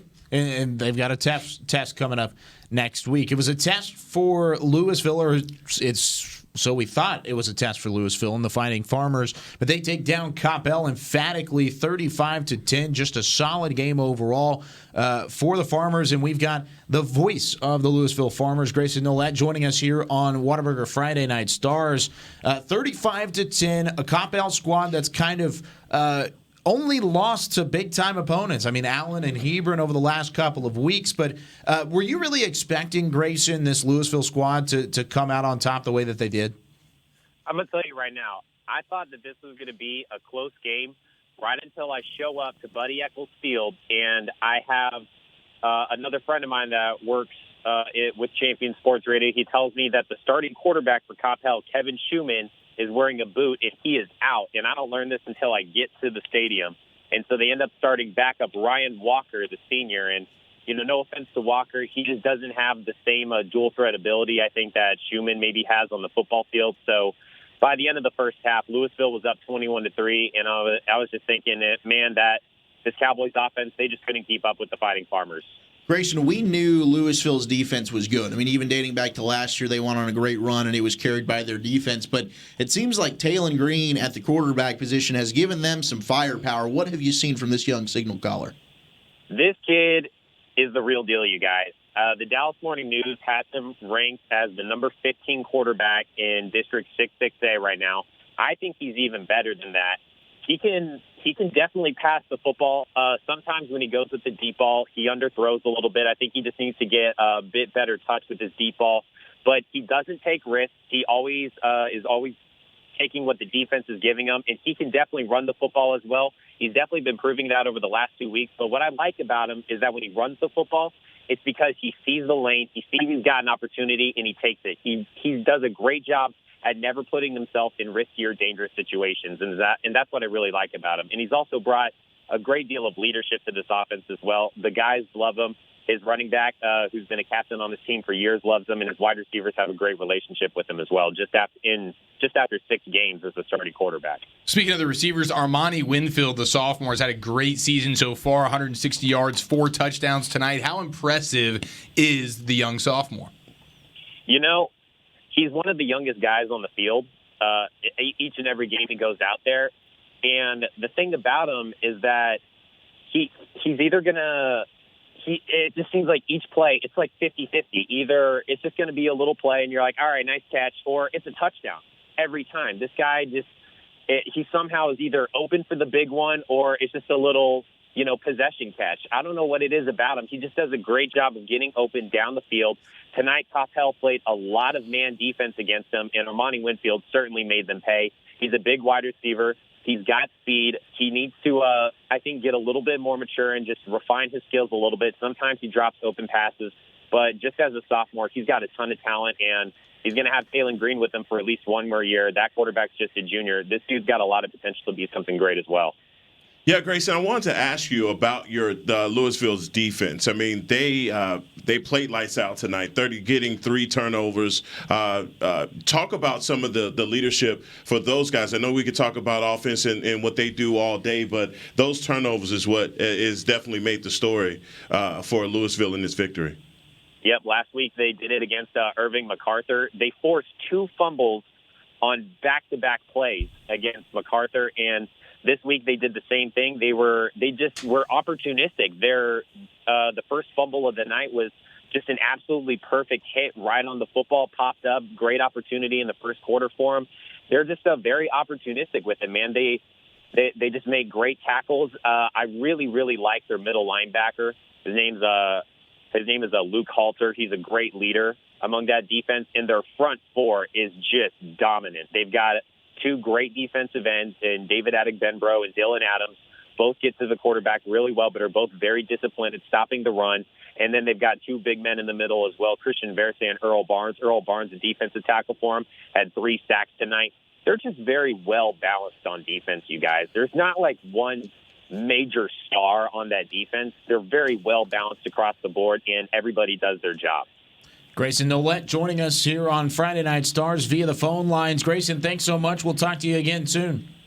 Yeah, absolutely. Can't wait. All righty, there he goes. Grayson Nolet, the voice of the Louisville Fighting Farmers, who all of a sudden find themselves in the thick of things. 6-6A, 5-1 on the season, undefeated in district play, and starting to find a rhythm after a big win over Coppell. We got a chance to catch up with the head man over at Louisville, Coach Michael Odell.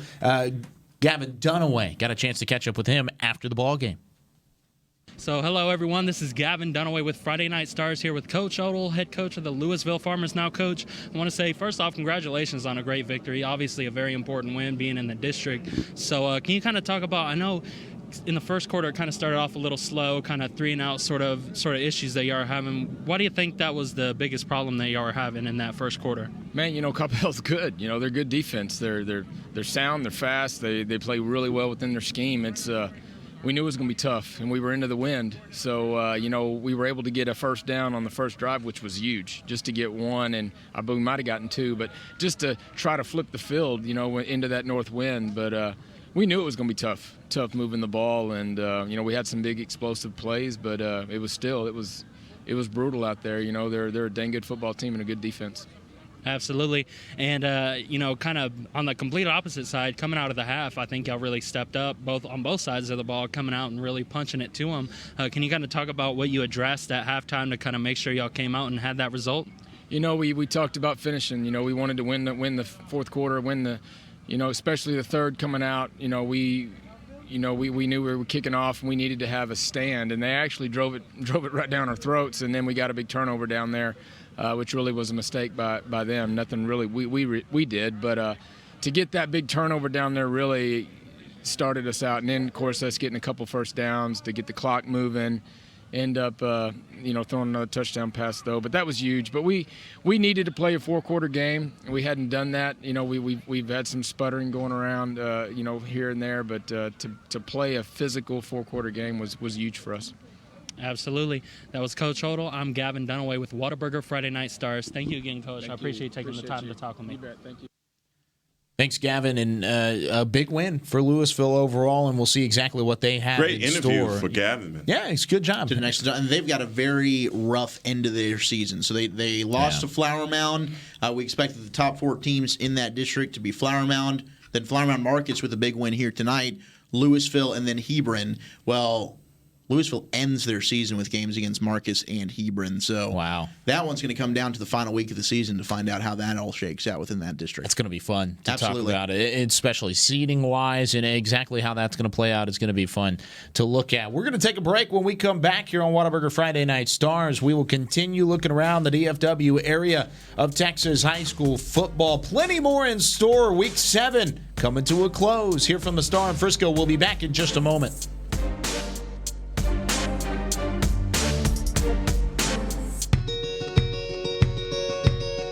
Hey, I'm Jack. We started SeatGeek because we want fans to have a better, more transparent ticket buying experience. With SeatGeek, you can see the best deals and buy tickets, all with a price match guarantee.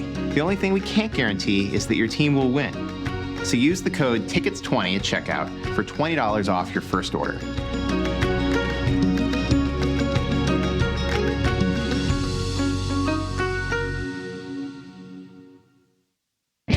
Get Get excited, Whataburger fans. Our one-of-a-kind mushroom Swiss burger is back. And now it's an all-time favorite. If you love mushrooms, you're going to love this burger.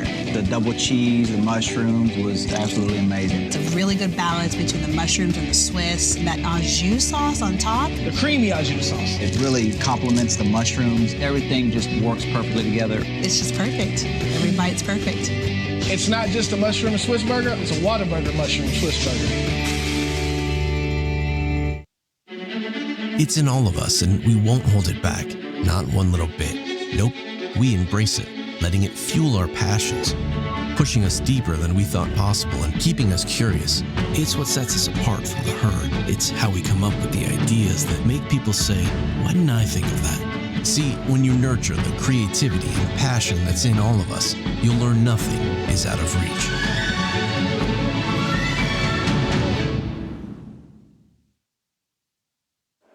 It's game day. A day that should be spent in the living room, not the kitchen. So next game, you just worry about the score. Because we've got the food covered. With hand-battered, cooked-to-order, always fresh, never, ever frozen chicken fingers. Craveable cane sauce. Crispy crinkle-cut fries, and jugs of freshly made tea and lemonade. Raising Cane's Chicken Fingers, one love. Go Cowboys! I want it. I can't believe it. That car brought his karaoke machine. Nothing but a heartache. No, I can't believe how easy it was to save hundreds of dollars on my car insurance with Geico. Tell me why I never wanted you say. Go, Kevin. Go, Kevin. Believe it, Geico could save you 15% or more on car insurance. Back here from the beautiful Star in Frisco, we're wrapping up week 7 of Texas high school football. Hey, what's Eric, so funny? Are you a big fan of the Backstreet Boys? Apparently, that story was going somewhere. Only when I'm dreaming. Only when I'm dreaming. No, I want you to finish the story. Yeah, so a couple weeks ago, I woke up in the middle of the night after seeing that Backstreet Boys commercial here after Friday Night Stars. I woke up Saturday morning basically singing that song in my sleep, literally. In your sleep? Yes. That's I'm a sleep awesome. talker and apparently a sleep singer. So if you need anybody to sleep sing for you, call me. Don't look at me, Heckma. Walchuk knows about my sleep singing. All right, I can confirm. Yeah, he can. Walchuk's the one that actually told me that I was sleep singing. Yeah, So. it was weird. Like I said, He this was show dancing too. That's the one part that really Walchuk threw me had out the of shoulders going. I mean, he said I sounded You great. know, it was fantastic. What's your move? I got a visual. It gets awkward fast. Golly. So much rhythm. That's going on the sizzle reel. Man, I hope it goes on that sizzle reel. I'm gonna make a commercial about Whataburger Friday Night Stars, and it's just gonna be Hit him with the Walchuk shoulders. That's how you got to dancing. start it with. Advertise here. Boom. There's a security guard. I like that. I like that. Yeah, security guards wondering what the Man, heck those is guys that are guy having doing? way too much you a fun look. talking high school football. Yeah, a lot of high school football. Oh, let's get back into it. Keller Fossil Ridge and Keller Central. This was another low-scoring game in that district. We talked about Keller and Northwest Eaton earlier, but Fossil Ridge and Keller Central in the same district, and Keller Central, it looked like they were heavy favorites in this ball game, but despite only giving up 34 total yards, that's not a typo. Yeah, They still only win by 3. Wait, hold on. They had negative Wait a 5 minute. passing so yards? don't let the score fool you. Oh, it's fooling me. Because Keller Central put on a show defensively. I love games like this, by the way, guys, where the defenses one of the defenses comes out and just sticks it to them. They didn't get the offense going, all right, but they got the running game going with my man Andrew Paul, y'all. You know the guy, Andrew Paul Southwell. Who doesn't? I was telling you about. His last name's Paul, y'all? Oh, Paul, y'all. That's the second time you've said that today. Andrew Paul, y'all. Andrew Paul, y'all. I'm just giving a nickname, man. Have No, a I little like it. flavors. Paul, No, he had an Don't worry outstanding about it. game tonight, and they certainly gave him the ball enough. Yeah, so that's what you do. When you have a running back that can run the ball and you got a defense that can get some stops, you do that. And that's what the Chargers did. They went out there, they got behind their rushing game, and, man, they passing negative 5 yards, 39. Come on now, 34 yards total. I like that. I like that. Yeah, Eaton was really pulling for a Chargers loss tonight, but they did not get it. So it looks like the Indians and the Chargers, gaining some ground in the, fighting for the final 2 slots there in the district. Yeah, big win for... Well, and next week, Central and Eaton. Okay, so, all right. So that's a big one. Huge one for Eaton. Huge one for Eaton. Big for both. Especially huge after for Eaton. losing this week. No doubt. In Keller Central, I still feel like that's a club still trying to kind of prove themselves a little bit. Nobody really respects Keller Central in that district. They've been down the last couple of years. And with Eaton kind of with the storylines and Keller being as good as they've been, they've kind of been forgotten. I think a little bit is because of their lack of offense. We know that Central brings a defense, and it's going to be a hard-fought physical game every time you play them. I mean, heck, they even got off to a good start against Denton Geyer. Now, Geyer pulled away in the second half, but they had the Wildcats frustrated for a half against Central. The issue is their offense, and when you're in a district with South Lake Carroll, with Denton Geyer, even Keller, who had an outstanding offense a year ago, and coming into this year, that's taken a little bit of a backseat, but Northwest Eaton is a team that can score. We're so consumed with those pass-happy offensive numbers nowadays. We don't respect a team that just comes in and is going to have a good old-fashioned slugfest with you and play good defense. That's what Keller Central is. You better be ready to play some physical football when you're taking on the Central Chargers. That's what they got. It's all physical. So, I mean, win ugly, win pretty. Just win, baby. Just win, baby. Thank you, Al. And then Heckma respects those kind of defenses. Speak for yourself about loving pass-happy offense. Heckman just said I think that's just a generic, general. No, it is. There's a throwaway It's fantasy line. Football. Yeah. Ooh, that's a good point.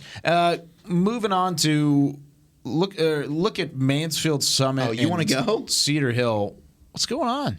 Nothing. I'm getting mean mugged over here by Heckma. Probably deserve it. He mugs everybody. I'm loving it. I'm loving and then it. he comes back with a charismatic smile. Shrug it off. I'm not doing anything. It's just never mind. Go ahead. Okay, you want me to? Can I proceed now? Please. Thanks, Heckma. Moving on, Mansfield Summit and Cedar Hill. How'd that go? Not good for you. A big win for Cedar Hill. No, that's why he looked ahead. He knew it was coming. Cedar Hill and the Longhorns, big time winners in this one, and it just does.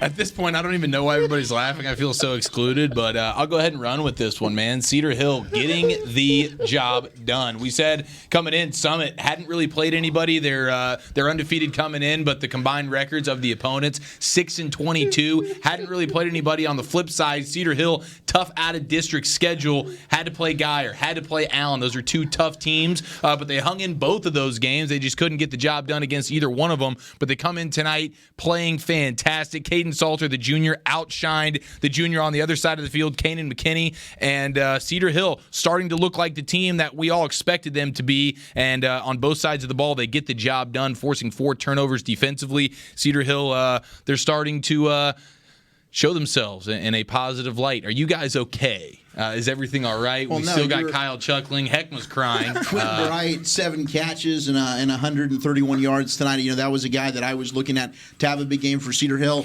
And a team that Heckman kind of called out and said, hey, are you living off past reputation and name brand alone? They said, no, we are not 3-0 in district, at Mr. home, Harrison. We are undefeated. Summit, we get it. You're the new girl in town, and everybody's loving on you, and you played great up until today, but you're coming on the road to our house, and this is Longhorn football. This is how we do it with the big boys here at 6A. And now we've got some outstanding district matchups to look forward to next week. Lake Ridge, who had a big win tonight, which we'll get to a little bit later, over Waxahachie to keep their playoff hopes alive within the District of Doom. That's who Cedar Hill gets next on the road at Lake Ridge. And for Summit, they've got Heckma's SGP Warriors at South Grand Prairie, and SGP narrowly escaped Grand Prairie in a district rivalry game there between those two squads to get the win tonight. So, for Summit, how good their first start of the season went, going 5-0, you wonder if a loss like this, finally they play a legitimate team in Cedar Hill, could they end up having that snowball effect and all of a sudden a 5-0 record, you get your first loss in district. Now your schedule starts to get a little bit tougher with your district opponents. Yeah. That's a great point because you talk about SGP next week. And then following that for Summit, then you've got DeSoto. So, back to back, those are tough games in district play. It's one of the reasons why we call it the District of Doom. Everybody in the area kind of looking at that district alone, and man, it does not get any easier. And if you drop a game like this, even though, I mean, Cedar Hill was favored in this game overall. I mean, I know Heckma picked Summit, but Cedar Hill was favored for the most part. And the fact that Summit just comes out on the losing end, but it was as emphatic of a fashion, I think that's kind of just adding to your point in terms of the potential of a snowball effect that could affect that Summit season overall. Looking at Rockwall and Rockwall Heath, the Yellow Jackets, a.k.a. the Orange Jackets, pretty much taking care of business in this one, 38-17, and it's back to business for Rockwall overall, but not through the air. Only a $190 through the air, 262 on the ground. Not your normal Rockwall stat line. Usually a pass-heavy offense, and instead today it was the ground game that got the win. Big story, though. They got Jackson Smith back on the field. 110 yards, 3 scores for the future Buckeye, and it's amazing, even though they weren't phenomenal through the air, just having him on the field, what that does confidence-wise for a young quarterback like Braden Locke, that goes a really, really long way. So it's nice to see him back, good to see him healthy, and he's out there putting up nice numbers per usual. Yeah. That's my quarterback. That's my quarterback. Thank you, and you got to understand the fact that say that's not fair.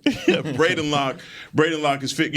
Look, here's the thing: for Rockwall, figuring out ways how to get it done, doing it in the running game. No one expected them to do that with Henry, 169 Did we not, yards. though? I mean, we've talked about Zach Henry in their running game before.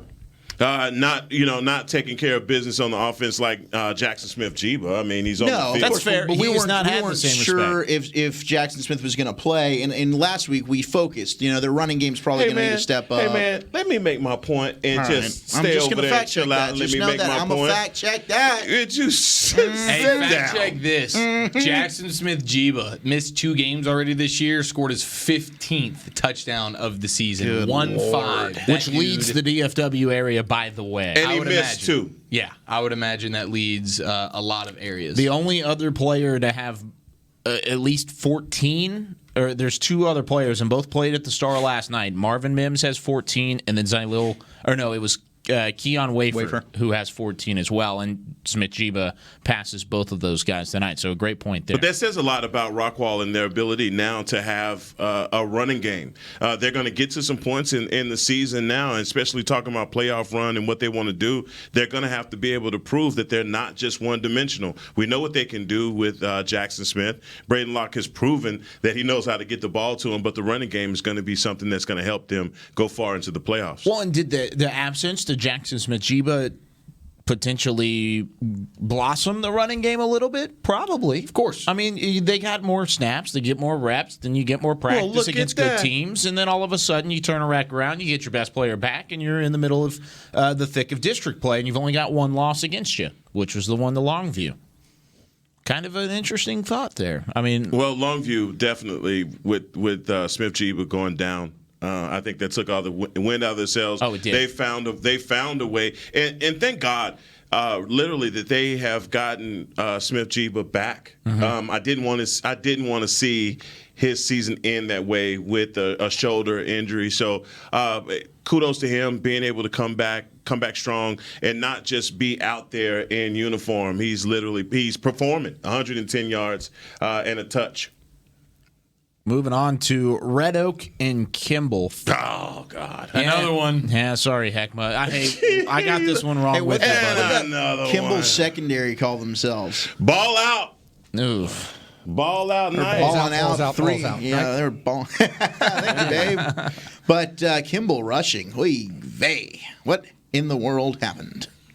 Well, Gavolt. That is terrible. Oy vey has reared its head on Friday Night Stars. I told you before that Red Oak is trying to take the Oak out of Oak Cliff, and they did it tonight. I mean, they took that rushing game completely out of Oak Cliff. Negative 17 yards for the Knights.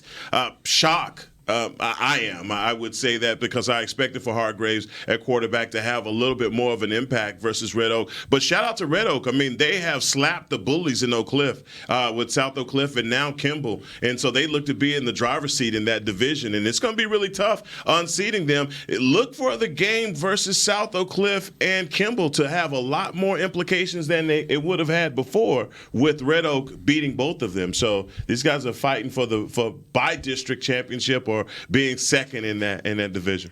Yeah, and for the Red Oak Hawks, man, what a game. And they did it, they came in, I thought, a pretty prolific passing attack, but they did it on the ground tonight.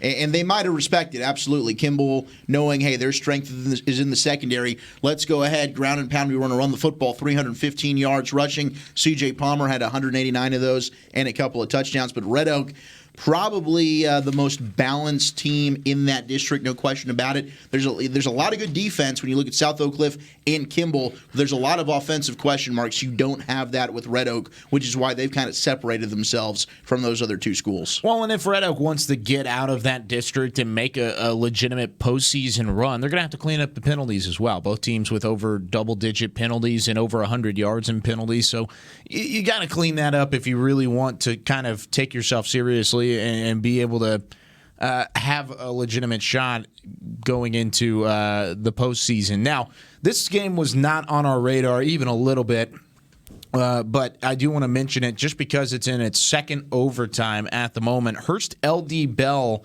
and the Richland Runnin' Rebels tied up at 28 heading into OT. They didn't decide it in the first OT, so now in the second overtime, LD Bell leads Richland 35-28. Richland will look to answer coming up here in just a moment. So just wanted to throw that one Well, and with the aside. Holtham win tonight, those two schools are in the same district with Holtham, with Trinity. That's a big game for both those schools, especially Richland. Richland's a team that sneaks into the playoffs, usually is that fourth team within the district.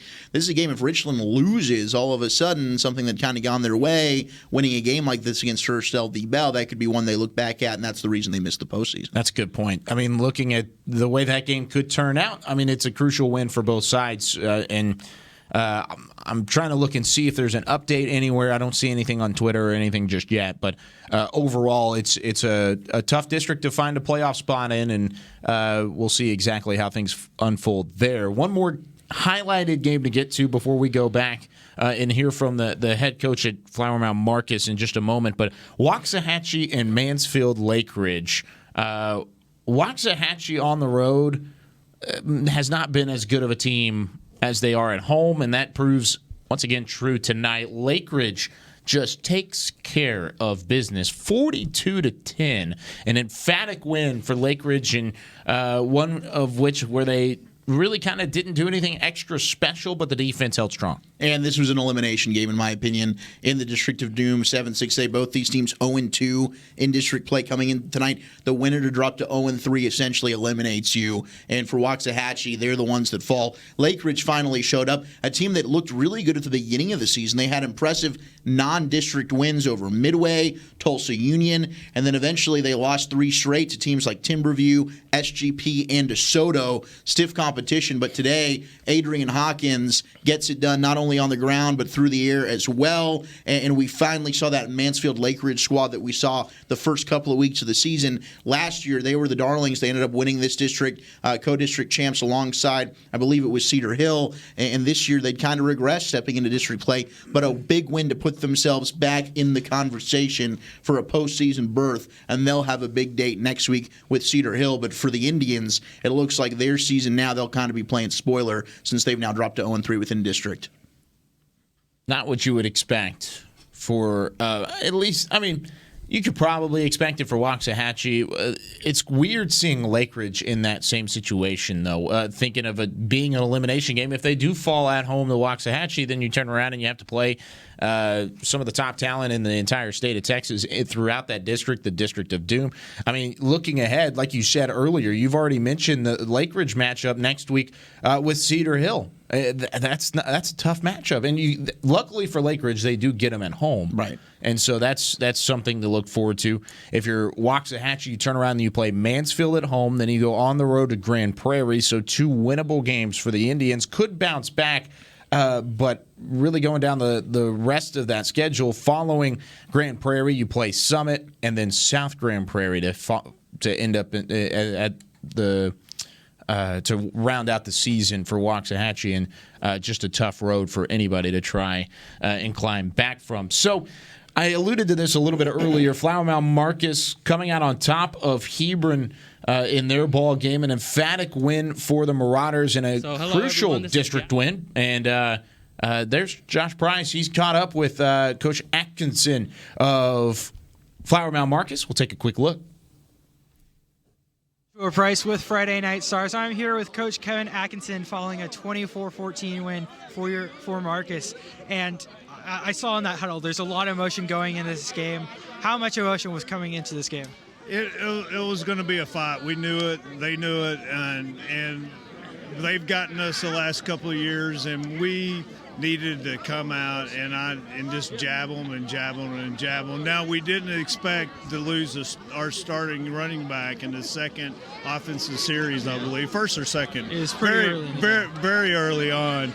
But I can't say enough. I told the team at halftime that everyone needed to pick up their level of play because Tyson is a special player.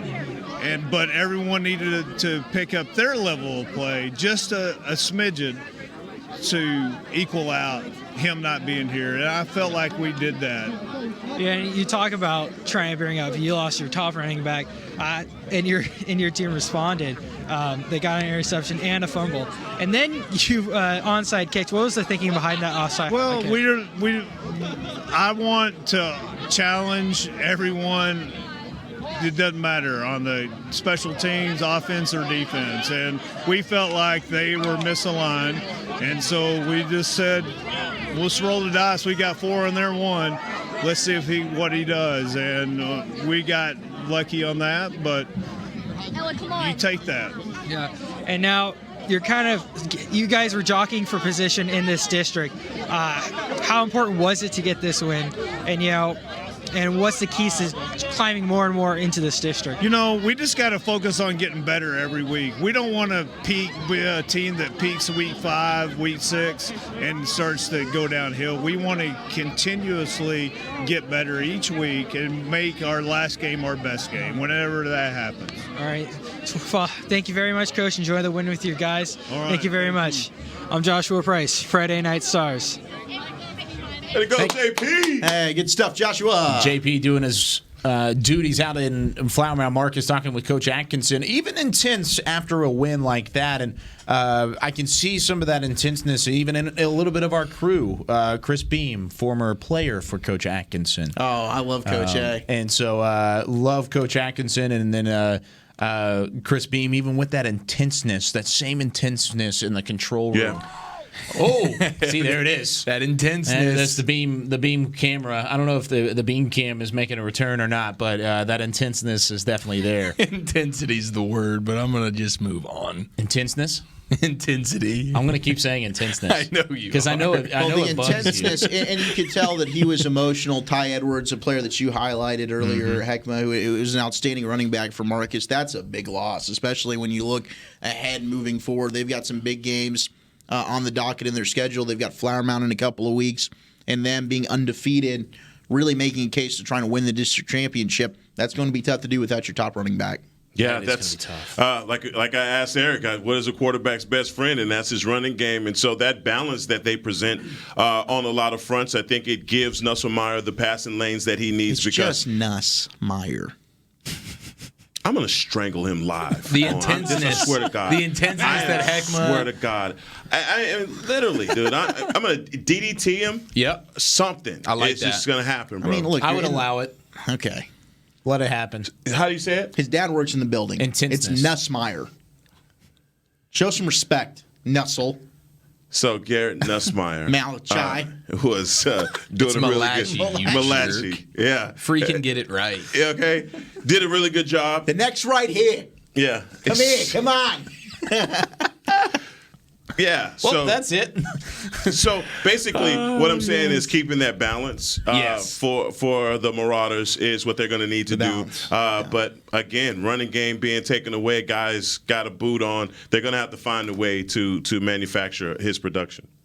It's got to come from somewhere, and we don't know how long he's going to be out. It could be extended period of time. He did leave the stadium in a walking boot, so not a good sign. That's not a good sign at all. But at the same time, you never know. It could be a sprain and then turn around and he could play a couple weeks later or even next week. We'll try and get some updates on that overall. And one of our biggest fans is Mrs. Walchuk, and I just want you to know, Mrs. Walchuk, I'm going to choke your son on air.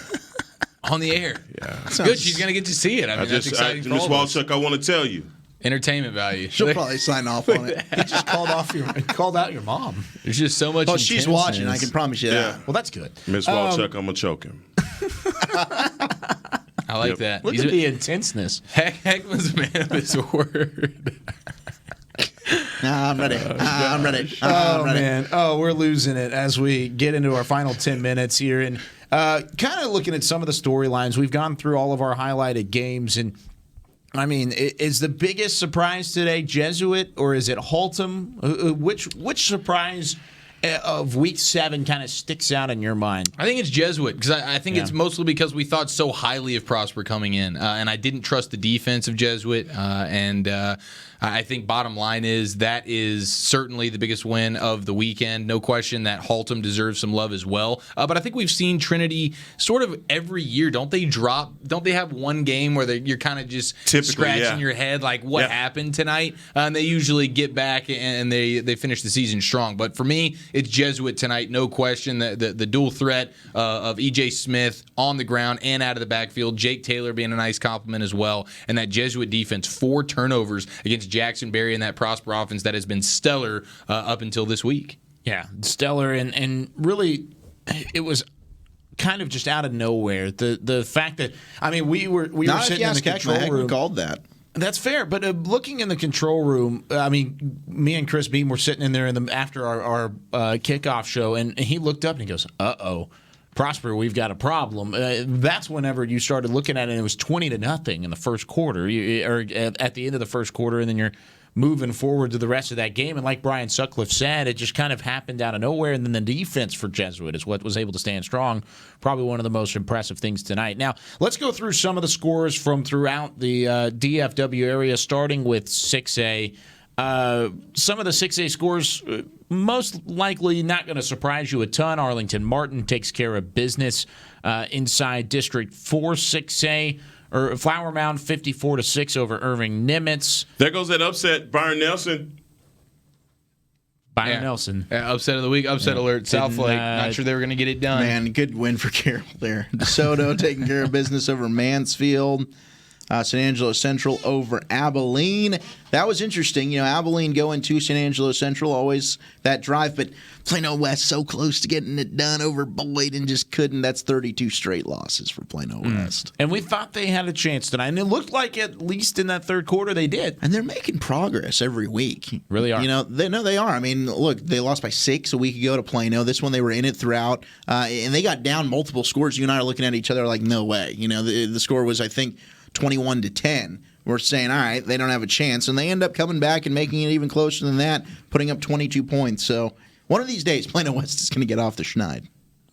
Hopefully it's sooner rather than later for Plano West. But mentioned Southlake Carroll, and then, of course, Haltom 23-20. Moving on here in Week 7 to our next page of scores at the 6A level. Duncanville, not as emphatic of a win as you would expect over Lake Highlands. Heckman, does that worry you at all? No. No? 28-6? I mean, that was a pretty emphatic answer. I mean, I guess you want to see a 63-0 score. Dang Sometimes you just Jaquindon Jackson, 6 touchdowns through the air. Sometimes you just walk off 28-6 and you go home. It's what it is. Homecoming week, you got the right people scheduled. You know, the dances tonight, baby. Come on. And Grand Prairie up 14-9 at half over SGP. SGP comes out in the second half, able to pull away, but that one was in doubt for a little while. And then you have LD Bell knocking off Richland. I think that's a bit of a surprise. LD Bell, a big win there. And then Richardson shutting out Malina. You know, that's got to be the first time Richardson shut anybody out in quite a little bit of time, and a big win for Skyline to shut out WT White there. What about the SGP Grand Prairie? I literally just talked about it. Did you? I'm going to say it again. And so it's 22-14. SGP, man, barely squeaking one out. I think that's interesting going forward. Definitely a battle. Seems like SGP plays just a ton of close games, and they played up or down to their opponents. They really do. And they're always pretty much a one-score game no matter what. So SGP still a good team, no question. The offense is better than it was last year, but they seem like they're always in a dogfight. Always in a dogfight, and they come out on top in this one. And then you mentioned Skyline 33-0 over WT White, and then Longview. Mesquite Horn put up some points against Longview, 44-20, the final score in that one. Let's go on to 5A. Some of the 5A scores from around the area. Newman Smith, 60-0. Frisco taking care of business against Lake Dallas. That's been a struggling Lake Dallas team this year. Wakeland rebounds after they were taken to the mat last week against Lone Star. They whip up on Little Elm. They really did, and that's not a bad Little Elm squad. Not at all. And Wakeland does flex their muscles a little bit in that one. Denton Braswell, another big win in that same district, 65-26, the final score in that one. And then there's your Colony team. Hey, they're welcoming Lone Star next week. That's a big game. Colony at home. That was a wild one last year. Wasn't that the hook and lateral victory for Colony last year? Isn't that how that one ended? It might have been. Yeah, it was at Pizza Park. It absolutely was. I think that was the game. And we missed it. Because they had the soccer field going. Yes, we did. That was one of the Friday Night Stars blunders of the year. Yeah, we don't need to reminisce about that. Oh, we didn't miss it. We had it on the air. We just didn't talk about it. Gotcha. Because we were unaware. Thanks, Jackson Donovan. West Mesquite falls to Tyler John Tyler, 36-30 or 39. He's no longer with us. Is there a game that you mentioned already? What? No. No game you mentioned? Hey, how about the Colony, I left it all for you. Okay. Did you mention the Colony score?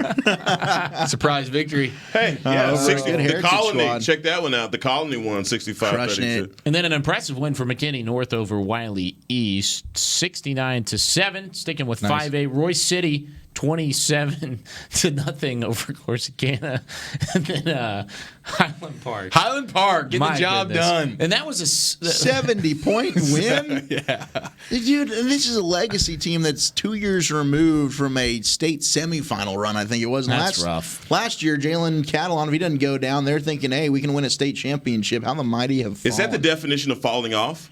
Yeah. Okay. Yeah, that's no fun. How about legacy though, huh? Just a tough one. Man, what about Woodrow Wilson, 23-10 on Brian Adams? Talk about what a slugfest. Wait, Heckma is just so sarcastic towards Zach right now. I can't even deal with it. I'm waiting for the what a slugfest. I'm waiting for the finale where Walchuk gets choked out. It's going to be a great ending. Midlothian getting a nice win, bouncing back after their loss to Aledo. And Royce City, Corsicana. Corsicana's had a pretty good year. I thought that would be a close game, but Royce City, defensively, they've been stout all season long at the 5A level. They had one loss a week ago, their first of the season, and then they shut out Corsicana here tonight. So, and Greenville. Hey, Greenville's a team that Professor Diggs talked about when we had him on last week. They keep winning some games. Nice win over Terrell. Is it Terrell or Terrell? It's not Owens. It's just Terrell, the city. Okay. One thing I learned this week, and this is totally a side conversation, but Brian Broaddus apparently runs water bottles for the Greenville squad. Brian Broaddus of DallasCowboys.com. Yeah, he runs out water bottles in the middle of the game. That's apparently what happens. He told me himself. Oh, Green Hill, not Greenville. Oh, it's because his son is a quarterback at Green Sorry, Hill. That's my bad. Yeah, all right, get it right. Sorry, excuse me. The wrong Green and Bennett brought us in the middle of it. And Bennett's a stud. Yeah, he is. Yeah. He's doing it. 5A. Let's wrap up 5A. Going to 4A in the private schools. North Dallas falls to Hillcrest. Roosevelt taking down the Lincoln squad. I don't think Lincoln's won a game this year, have they? No, they have not. Yeah, that's unfortunate. Starting to give me Plano West vibes out there in Lincoln. Man, I tell you what. So happy we graduated from other schools. Same. My goodness. Salina 34-0 over Paris. Melissa continues to stay strong. They're up they take that one 40-7. And then Prestonwood Christian Academy taking down John Paul II 22-10. 10. Argyle Liberty Christian falling to Fort Worth Nolan. Does that surprise anybody a little bit? No, Fort Worth Nolan's a team that's been pretty darn good this year. I don't think that's really that surprising. You wouldn't be surprised to see that score a little bit closer? 26-8. I don't think Argyle Liberty Christian is very good this year. You don't think they're that good? No, I don't. Okay. I think they're in a bit of a down year. Okay. They kept it close earlier in the year with a couple of squads that we've highlighted. But, Fort Worth Nolan taking care of business as they should. I think Melissa blowing out Anna like that is a bit of a surprise. Anna's a team that hasn't been very bad the last couple of years, and Melissa just really took them to the woodshed. Yeah, that's another big win for the Cardinals. I think Heckman's about to take you to the woodshed. Yeah, I'm ready for it. We're about ready to wrap things up here on Whataburger Friday Night Stars. Heckma Harrison, anything you would like to say to Zach Wolchuk before we call it a week? Nope, nothing on there. I love you, Heckma. Last Walsh, any final words? Hey, my Friday Night Star. Oh, Nusslemeyer. He bit me. Oh, not Charlie the first time. bit me. It's Heckma. Who's your Friday Night Star, Heckma? I'm going to go with this kid named Joshua Irving from Red Oak. He's balling, and he's got the Hawks doing it. And so, even against your Kimball Knights. Yeah, I got to take him. I mean, he definitely I was wrong. So I got to give credit where credit is due. And Eric? Hunter Villavicencio.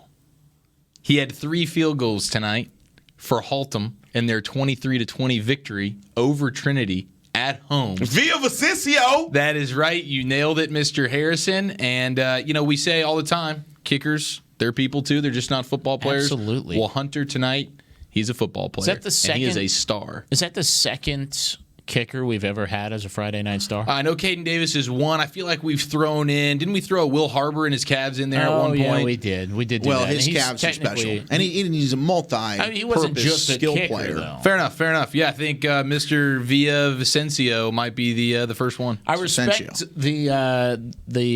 the research that went into your Friday Night Star Thank of the you. week. So well done, I take sir. it seriously. That's why the chain is on the neck of Eric Chiafalo. Friday Night Star of the My night. Friday Night Star is Zach Shoulders and then Eric singing of Backstreet Boys. Those are my 2 Friday Night Stars this week. Those are beautiful. That is going to do it though for week 7. Hold on. No, it's fine. Of Texas I High gave School it to Heckma.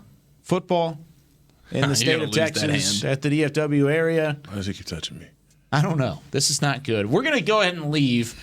Join us next week, week 8. It's on the horizon. We've got plenty of great matchups from around the area, plenty to decide if Zach makes it back alive. But thanks so much for everybody involved in this Friday Night Stars broadcast. For Chris B., for Matt Kent, for Chance Williams, for Zach Wolchuk, Heckma Harrison, and the great Eric Chiafalo. I'm Kyle Yeomans. So long from the Star in Frisco. We'll see you next week, and God bless.